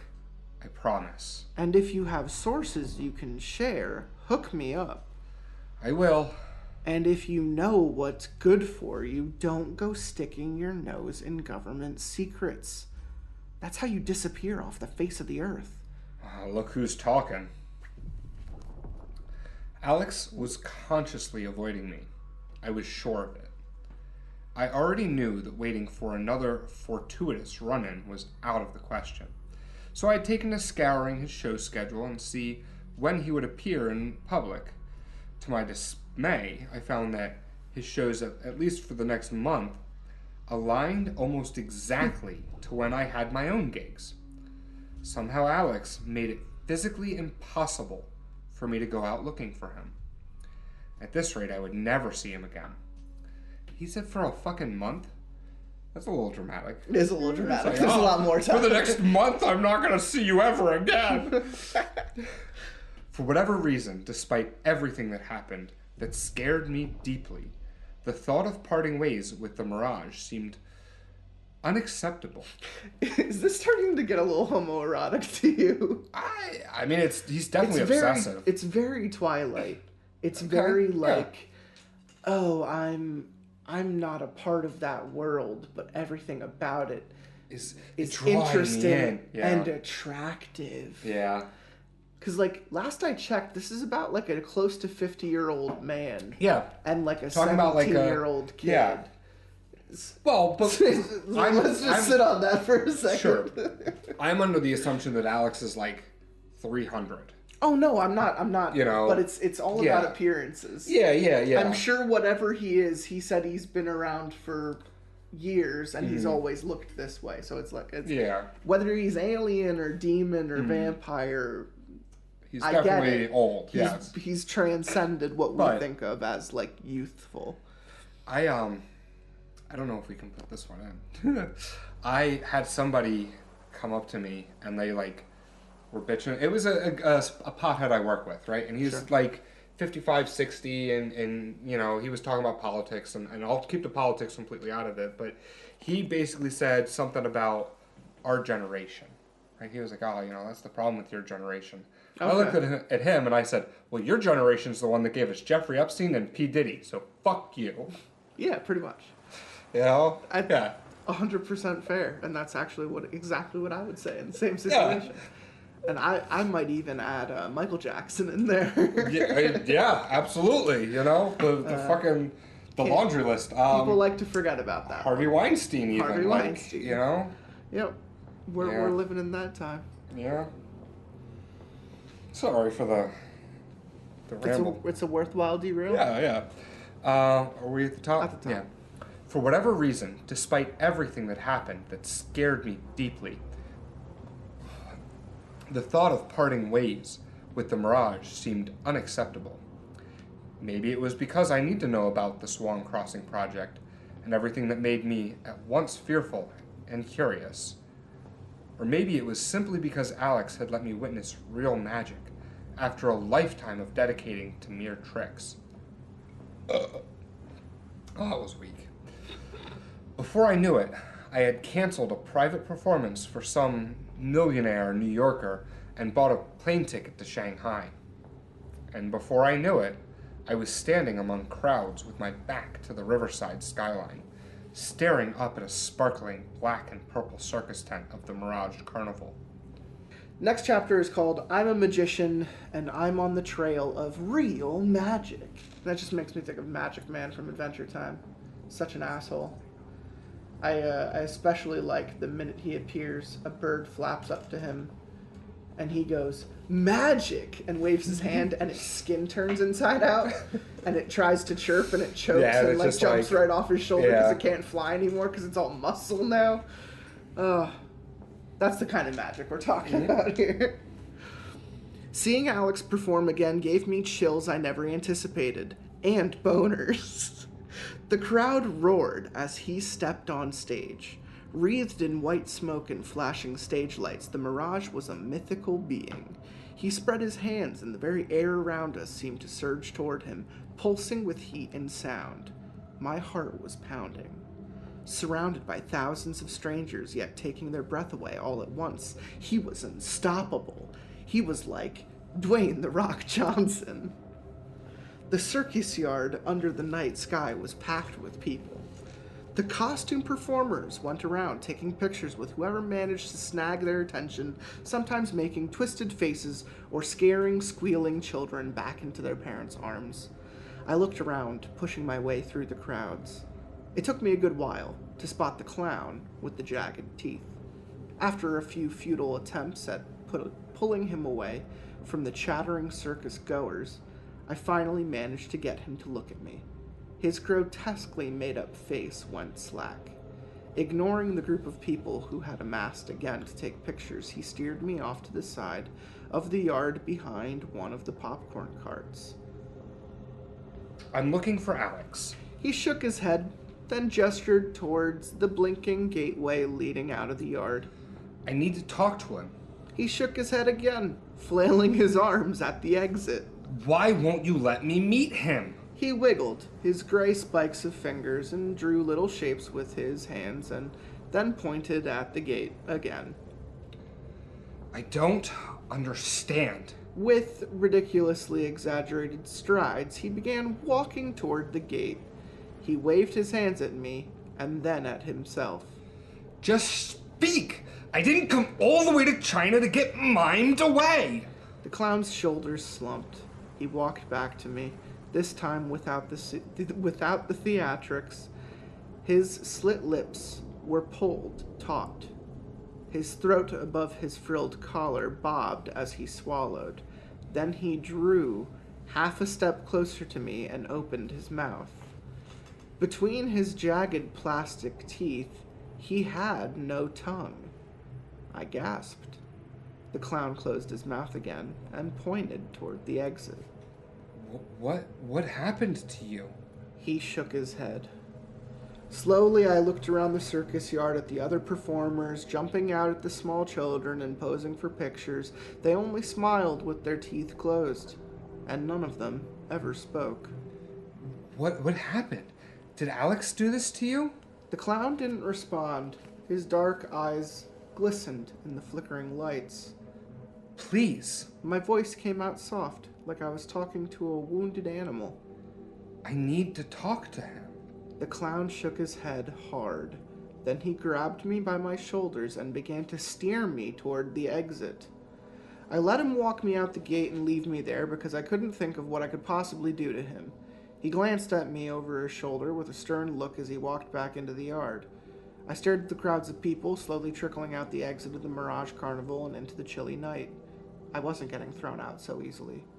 I rummaged through the pockets strewn into the lining of my jacket and found a handkerchief and some flash paper and a lighter, a silver confetti wand, and a couple of smoke pellets I used for my stage shows. This dude literally walks around kitted up. I took the lighter and the smoke pellets, took off my jacket, and hid it in some flowering bushes. Then, shivering in the cool night breeze, I went back to the circus yard. He probably also has, like a collapsible dildo. not like dildo, but like penis figure. You know, like the snake in a can, but it's a penis. Yeah. In his butt. Yeah, always. Hiding between the circus goers as best as I could, I snuck past the first few performers and ducked behind the popcorn cart. The clown with jagged teeth was taking pictures with a family paired up with one of the acrobats.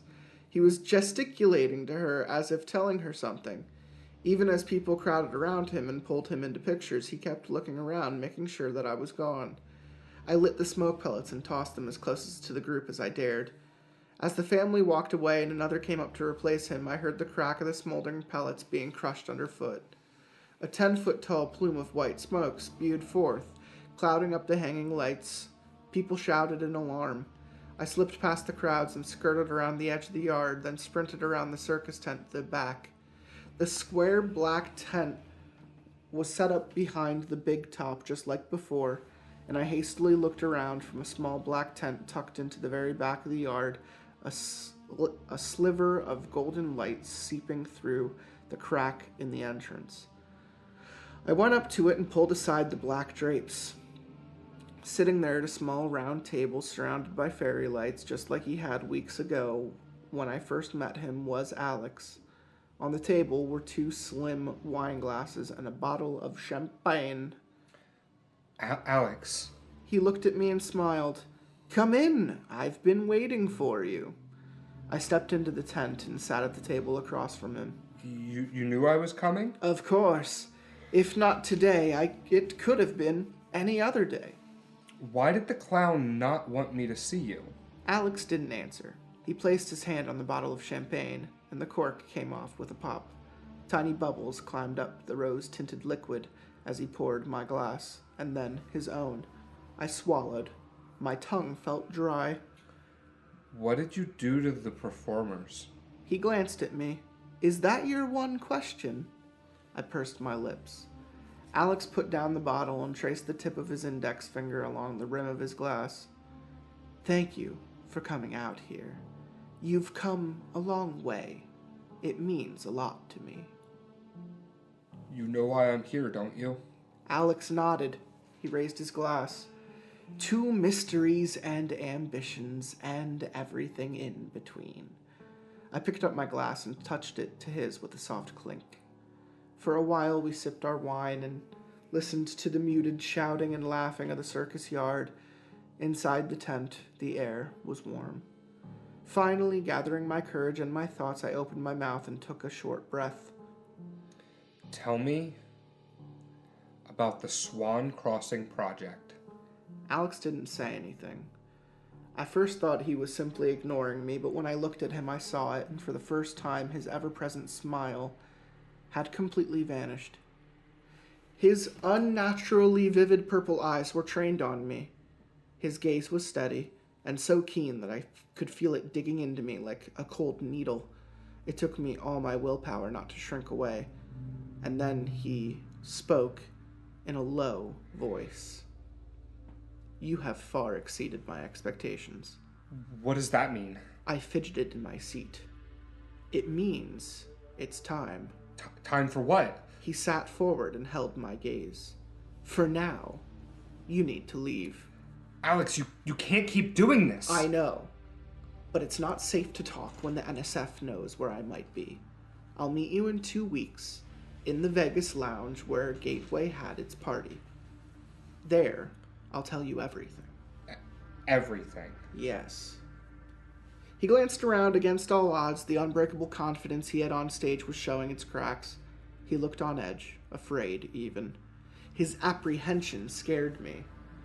I can't talk now because Fantasia is here, hunting me. It's only a matter of time before she finds me, but I promise, in 2 weeks, everything. You promise? You need to leave, Brian. If you're just doing this to shake me. Alex looked at me. My voice died in my throat, along with what little doubt I had. The light in his eyes were shattered. Go, now. Please, don't let them see you. I stood up and pushed aside the flaps of the tent, then I glanced back over my shoulder. 2 weeks. He held out his hand and pinched his fingers together, and I felt an electric current go down the back of my skull. Promise. I exited the tent and walked back into the cold outside world, the golden light fading behind me as the flaps settled closed. There was still a sizable crowd in the circus yard, and I warily walked around the bulk of the people, doing my best to avoid the eyes of the speechless performers, though I didn't know what difference that made now. A small, tinny hum lingered at the back of my head, like my ears were ringing. A new scent pervaded the air, and it smelled like roses. It looked a little like my vision was tinged with purple, but I couldn't be sure in the flickering colored lights. Among the chatters in a language I didn't understand, one voice came through. I looked in its direction and saw the tall guard from the Vegas Sky High Lounge with the speckled red birthmark on his forehead. He was wearing the same uniform and the same gear, and holding his hand with a mouthful of cotton candy was a boy in a cartoon print hoodie. At the same time as I spotted the guard, he looked my way and his eyes lit upon recognition. Mr. Herring, I didn't expect to... His voice faltered mid-sentence and his eyes widened. I inadvertently took half a step back as he started making choking noises deep in his throat. His whole body convulsed. Shivering violently, he wrenched his hands out of the boy's grip, drew the pistol from his hip, cocked it, raised it up to his temple, and pulled the trigger. Okay. Warm blood Well, fuck. turned to mist in the hanging lights. The ringing in my ears vanished as the murmurs of the crowd turned to screams. The scent of blood replaced the roses. The guard crumpled to the ground. The boy with the cotton candy stared down at him, wide-eyed and pale. My trembling legs seemed to move on their own, and before I could say anything, I slipped through the scrambling crowds and out the exit. I'm a magician, and I finally got the Mirage to reveal his secrets. Secrets. Law enforcement refused to believe that the death of the Vegas guard was anything but murder. 3 days later, a gangly local teen was arrested as a prime suspect. The guard's name was Evan Perret, and he had flown out to Shanghai for a principal shareholder for Gateway Technologies. He'd brought his nephew, Joel, with him. The young boy's horrified expression haunted me. They're not letting the kid speak. Topaz said, on the phone. I don't believe the suspect really is guilty. I'm sure of it. This is foul play of some other kind. On my way to and from the Game Kit Internet Cafe was a small local flower shop. The storefront was decorated with bouquets of roses. The scent of the deep red blossoms was sickening. 2 weeks crept by, and I found myself at the gilded wooden double doors leading into the Vegas Sky High Lounge. At first I thought the doors were closed, but then I tugged on the handles, and they inched open with a heavy creak. The lounge was dark and quiet. The only light was from the glittering nighttime skyline behind the curved, ceiling-to-floor windows. As I entered, the clock struck 7, and the fountains of the Bellagio began their show. The sprouts that shot up were a deep, deep purple. A small silhouette sat at a round table by the windows. I closed the door behind me and walked up to it. The faint city drew closer, along with the echoes of ecstasy of gold.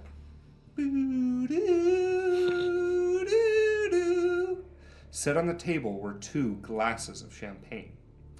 I took my seat. Alex gazed at the fountains, and he was wearing the same outfit he had worn the night at the Gateway party. As the purple lights rose and fell, rusty stains seemed to flicker on his sleeve.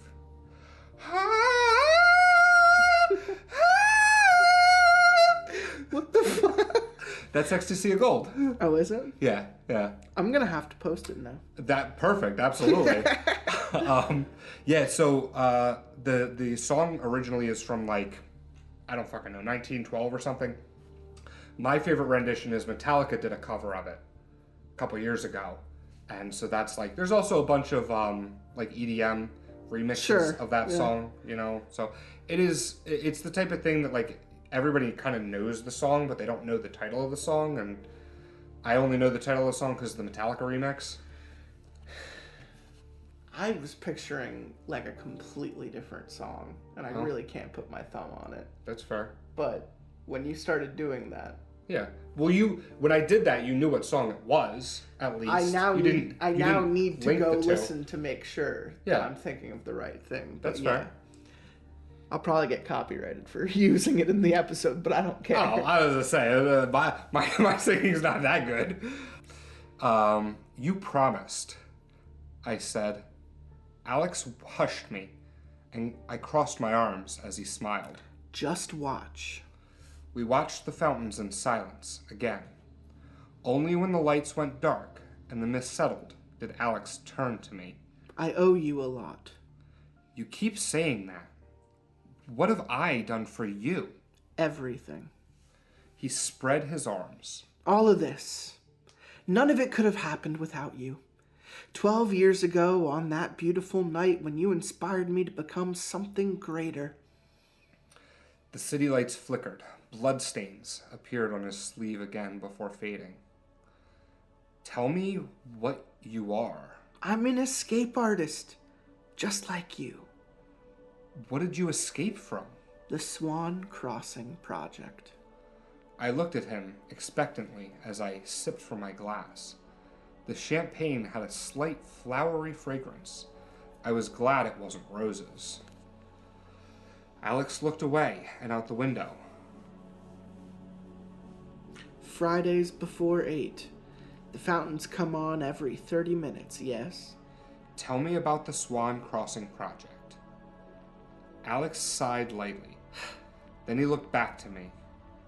How much are you willing to risk, Brian? What does that mean? It means what I could tell you will change the way you see the world forever.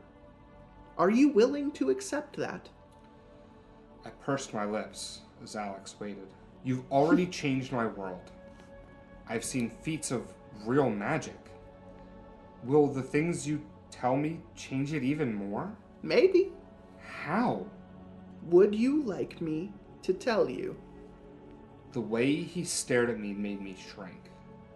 His expression was very serious. Yes. Tell me. Alex smiled thinly. I think it's your curiosity that makes me the most curious. Isn't that strange? Perhaps. Now it's about time you answered my questions. Alex nodded.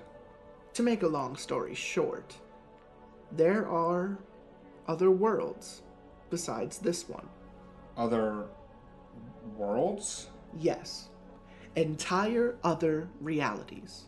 From what I can tell, these worlds have intersected for brief periods of time throughout history, but the humans who live in this world were the only ones with the curiosity to investigate. Other realities, like alternate universes? I don't know. That's a human term, and I haven't had much reason to look into the countless theories and speculations your kind has come up with for these intersections. The point is that other worlds exist, and I'm from one of them. Which one? Alex smiled. He traced his finger along the rim of the table, and the world around us began to shift. A thick, sweet scent filled the air. Soft, trilling sounds fitted at the edges of my auditory perception.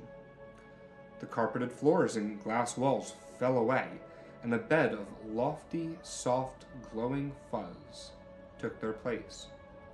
The city skyline melted into a winding thickets and towering spires of sparkling black rock.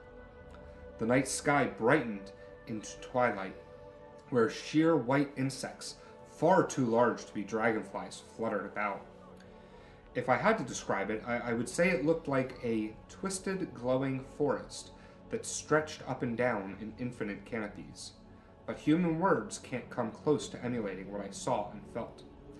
Things chattered from under our feet, like they were talking. The swirling wind whispered. It smelled like musty earth and acid, and then like honey and rain. "This is your home?" I murmured. This is my home as I remember it. It's just an illusion. I haven't been home in a long time. There was a tremor in his voice, and I looked at him in surprise. Alex turned his head to the ground and swiped his hand through the air, tearing the glowing world down by its seams. Everything blurred into static, and a cacophony of indistinct sounds filled my head. By the time it quieted to silence again, we were back at our table by the lounge windows. The concrete and glass skyline blinked in the night. Alex didn't look up. What happened? They took me. Who? The humans from this world took me.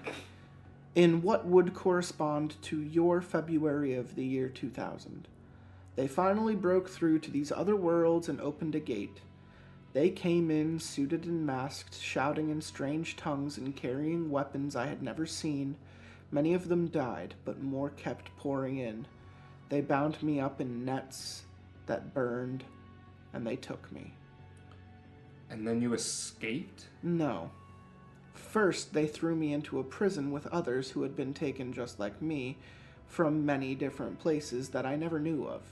The stuff between worlds was riddled with holes. Humans wanted to turn it inside out and pick everything clean. They already had names for us. They had been waiting and hungering for centuries to keep us in cages like animals in your zoos, to study us. Centuries? Alex nodded. I sat there and thought in silence for a long time. What Alex was telling me sounded so much like fantasy, but then again, so was everything that I had ever seen. Everything that had happened since I met him. They called our prison Swan Crossing. Tell me about it. What do you want to know? It was strange being asked that question. Well, where is it? It's another reality. A smaller place, something the researchers have taken to call a pocket dimension. How did you escape and get here? They took me out through their gate.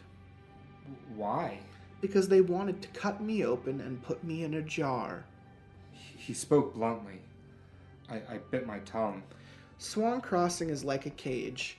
There were others like me that they kept and then took out. I saw what happened to them. They're taken apart, piece by piece, and strung together in giant glass tubes with their dead eyes still open. The sweet champagne bubbled in my stomach. I did my best to keep my breathing steady. They took me out and away from the others and strapped me to a table covered in plastic. Then they started to cut at me with a knife.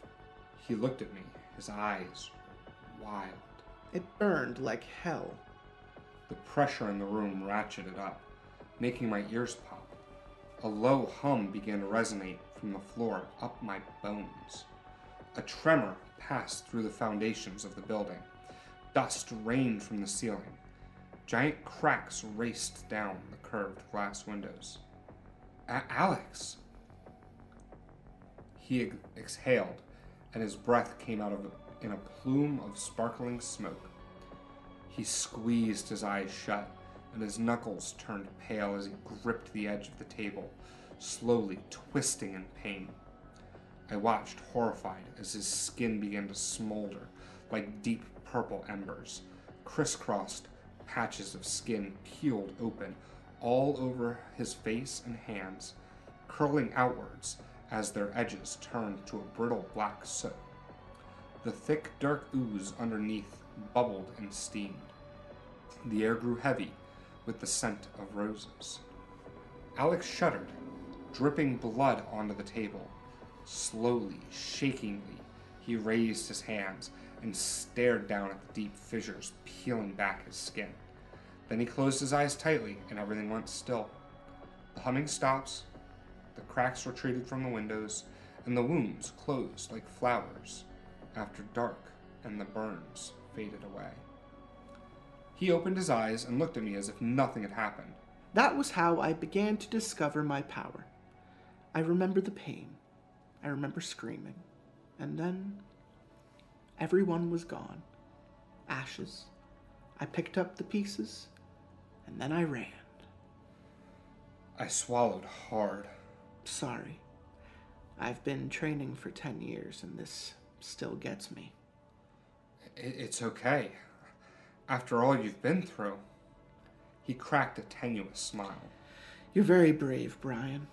Have I told you that? Despite everything, I felt some of the blood come back to my face. I'm flattered. No, really. I greatly admire your courage and confidence, your conviction in everything that you do, your tenacity. Those are such dangerous qualities, but you use them well. And your kindness. His smile wavered. He glanced out the window. Our time is almost up. What? I'm sorry, Brian. He cast his eyes down to the floor. I lied to you. What do you mean? I thought... My words were cut short by an explosion of pain, searing white agony like someone was inching the blade of an axe into the back of my head. I clutched my head between my hands, deep down my throat. Something was beginning to boil. I'm sorry. Alex said, his voice shaking. Please, someday, forgive me. My stomach cramped up, and I began retching. Bitter fire clawed its way up my throat and seeped through the inside of my skull. I choked out of a strangled cry. Outside, the fountains of the Bellagio came back on. A flare of white gold light filled the lounge and illuminated the two glasses on the table. One was filled with the familiar rose-colored champagne. The other, on my side of the table, was tinted blue. I tried to form words, but my tongue turned stiff. All sound turned tinny and distorted. My vision blurred. I felt my body hit the floor. Hands came around my shoulders and pulled me upright. I was inches away from bright purple eyes. My vision jerked into sharp focus for a split second. I saw that they were shiny with tears. Look at me. Alex said, his words echoing in my ears. Everything about me, all your memories with me and of me, call them to mind, one by one. I coughed out shallow breaths. I didn't know what he was doing. I'm sorry. I couldn't tell if it was the same person talking. I couldn't discern where the voice was coming from. Not anymore. I'm sorry. I'm turning this despicable invention against you. I stole it when I escaped, thinking I could use it as a weapon, but I promise that I only want to keep you safe. A strange numbness was coming over me. I could feel parts of my brain turning blank. When my vision flicked into focus again, I couldn't recognize the face before me. Brian. The stranger in purple smiled. Tears streamed down his cheeks. I wanted so badly to ask who he was, but my voice didn't work. Everything was numb. The young man gently propped me up against the warm glass windows. Then he removed the deep purple rose from his lapel and pinned it onto my jacket. Here. It's something for you. Something to be curious about later. I felt his words fade from my memory, even as he spoke. Be safe out there, okay? I had a million questions, but the young man stood up slowly, gave me one last look and turned and walked away. I heard doors open, but by the time they closed, I couldn't remember who had been here. Everything was cold and numb. When I began to feel things again, soft morning light was streaming in through the windows. On the round table by the window were 2 empty wine glasses, like I had been drinking with somebody. Perhaps I had gone a bit overboard, though. I rarely took part in more than a glass or two, much less drink enough to black out. I managed to pull myself to my feet, stood by what would have been my chair, and pondered for a long time about who could have been sitting across from me. A small corner of my heart was aching, but I couldn't remember what for. I was about to leave when I noticed 2 things. One was the purple rose pinned on my jacket. The other was a piece of paper on the floor by the chair across from mine. I walked over and picked it up. It was a small white strip, laminated to be waterproof. The facing upside had dry blue stains. I flipped it over. Printed on the other side were 3 lines of text. SF Lab Internal, handle with care. Prototype formula number 1106. Activation window 30 minutes. Swan Crossing. I felt an electric current go down my spine. My thoughts were hazy, but those last 2 words were clear as day. I had heard them exactly once before. I pulled out my phone and began to dial. So that is the end of the Mirage Carnival. I'm assuming he's calling Topaz. Yeah. There's a little bit of postscript here that says, at this point, it's probably apparent that all of this was recorded after the fact.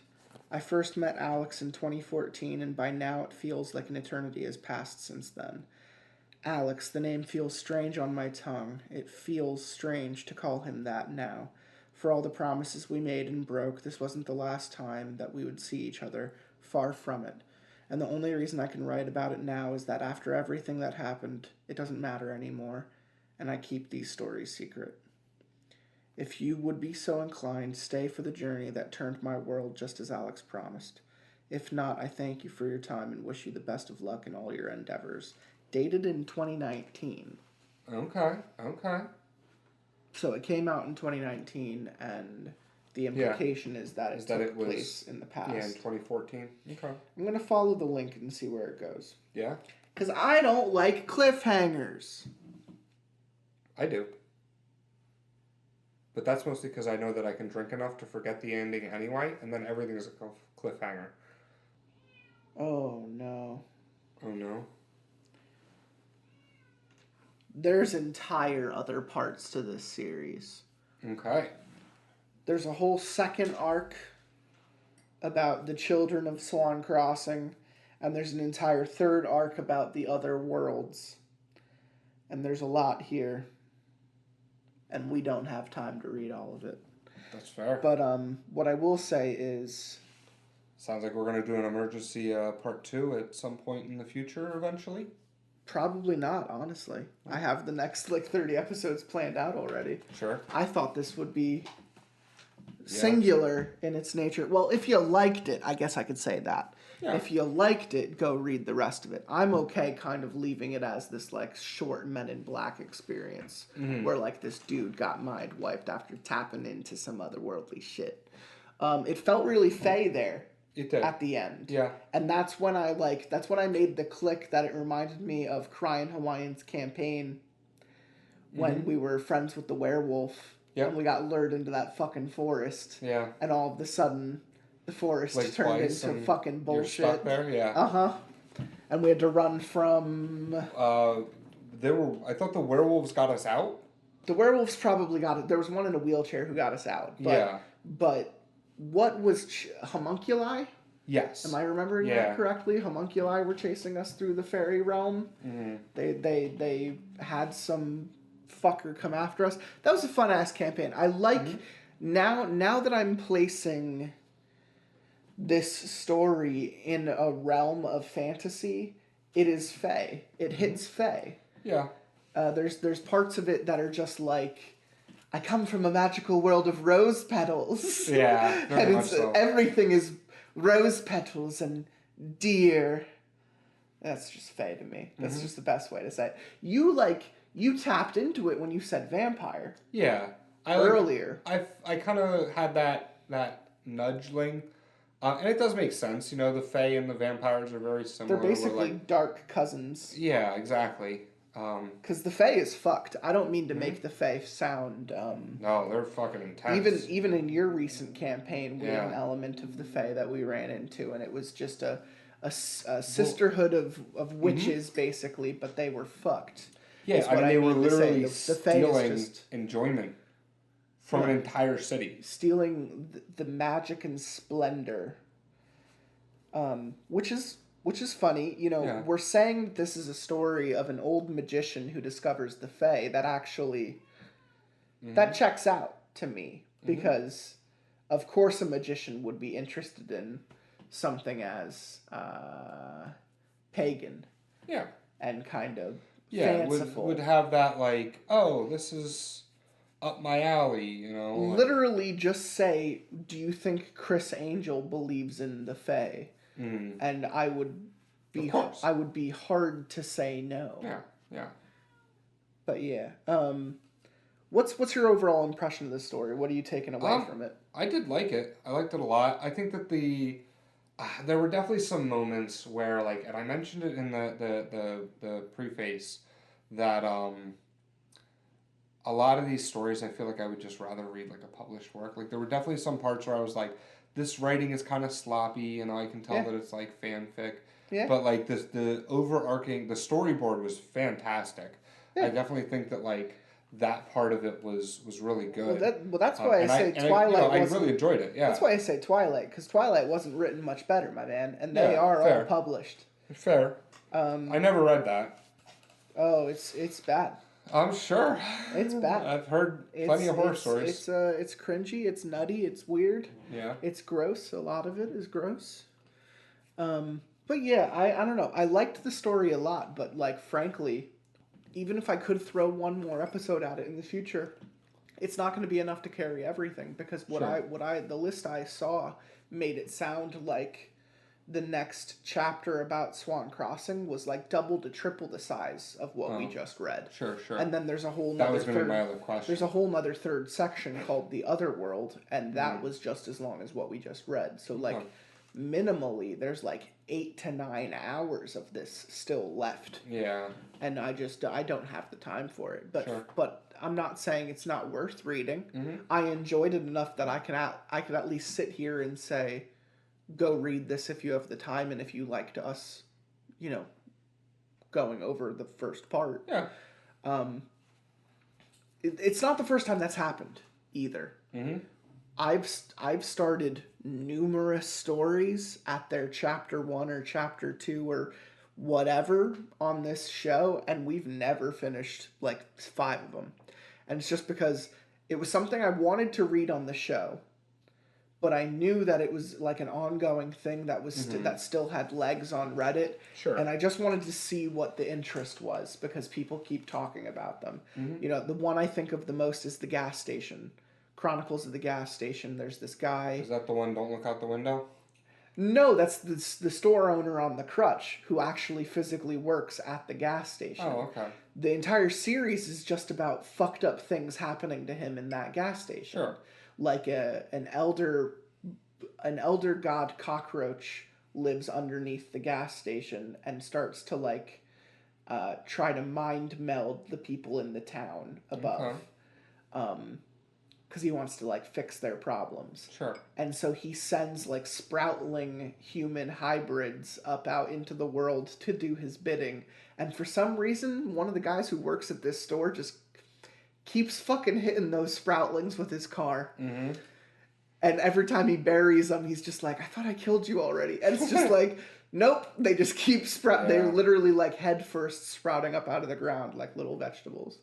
And it's just funny because that's like chapter 1, but chapter 3 is the people working at the gas station get stuck there in a snowstorm, and some type of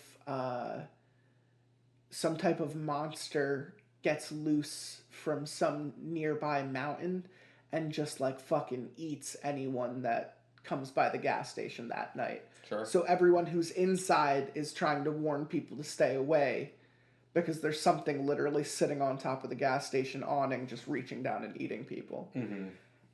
And that story is mixed with like a changeling getting into the gas station and them trying to figure out which one of them is fake because it keeps changing people. So it's conversely, we can't leave, but we also have to figure out what the fuck is going on in here. Mm-hmm. And once they figure that out, they're able to figure out the outside thing that's going on as well. So it's like a 2 for 2. But we've read 4 chapters of Gas Station, I'm pretty sure. That was me and Tenron Otrin, and I loved reading that with him. But I also knew that there was a companion series about a detective in that town who you meet in the 2nd chapter.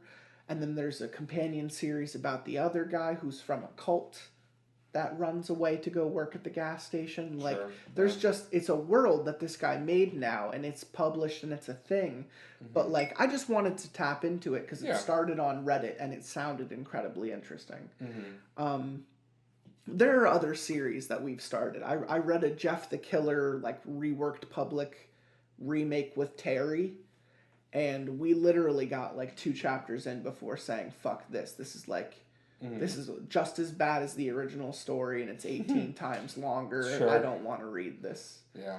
And then just other stories that just kind of stopped in the middle, and then we went looking to see if they had sequels, and they were either not written at the time of recording or just completely abandoned. Yeah. So, not the first time. Episode 285, sorry to spoil this for you, but not necessarily the first time we've read, like, the first part of a story and didn't go back to finish it. They're just things I want to do and things I already have planned for upcoming episodes, including episodes that you're coming back for. And it's just like we have better things to focus on. Mm-hmm. But that's not to say that that wasn't good. So I'm always around. But I never know, where am I? You have a good point. But also, if we're just, if we're getting together, we're reading something else. Yeah, that's fair. That's all I got to say. Is there anything else you got to say? No. I will say that I've been going through a little bit of an eggnog phase. And He's talking about the nog. well, I found it today. Screwball whiskey, for those of you who don't know, is a peanut butter flavored whiskey. It's pretty good. It's definitely my favorite flavored whiskey. He's It's not finishing my it with favorite an ad. like, whiskey. He's doing an ad. I hope we're sponsored. Yeah, they just made Screwball eggnog, so it's going to be eggnog, but peanut butter flavored eggnog. And whether it's good or it's bad, I'm going to get wasted. Screwball, reach out to pay us for that. Or just send me bottles of alcohol. That's called advertising. Either one. And we're about what's called compensation. So In the form of sending me whiskey bottles. that's fine. That's fine. You could do that. 'Tis the season. I hope everyone has a nice Thanksgiving, an upcoming nice Thanksgiving. Yeah. If you're any of the listeners from outside the States, go fuck yourself. Thanksgiving is for us. It's for turkey.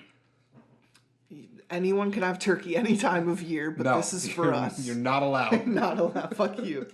I actually have turkey a lot. And I hope everyone's excited for the upcoming Christmas episode, because the two go hand in hand. When it's the anniversary, it's also close to the Christmas episodes, because the Christmas episodes were like within the first 5. Yeah. We did a Christmas special on episode 5. That's how good we were. So I hope everyone's looking forward. This is the 12th Christmas special with Frowns. And we actually read a story that creeped me out a little bit. So I hope everyone's looking forward to that. But we'll get Where Am I back pretty soon. Yeah. He'll be saying Where Am I Where am I? pretty soon. Just like that. He'll be saying that again pretty soon. But as always, And just remember, the story. Now, not all the stories are true, but the story, the story. that's definitely true. It's true. All of it.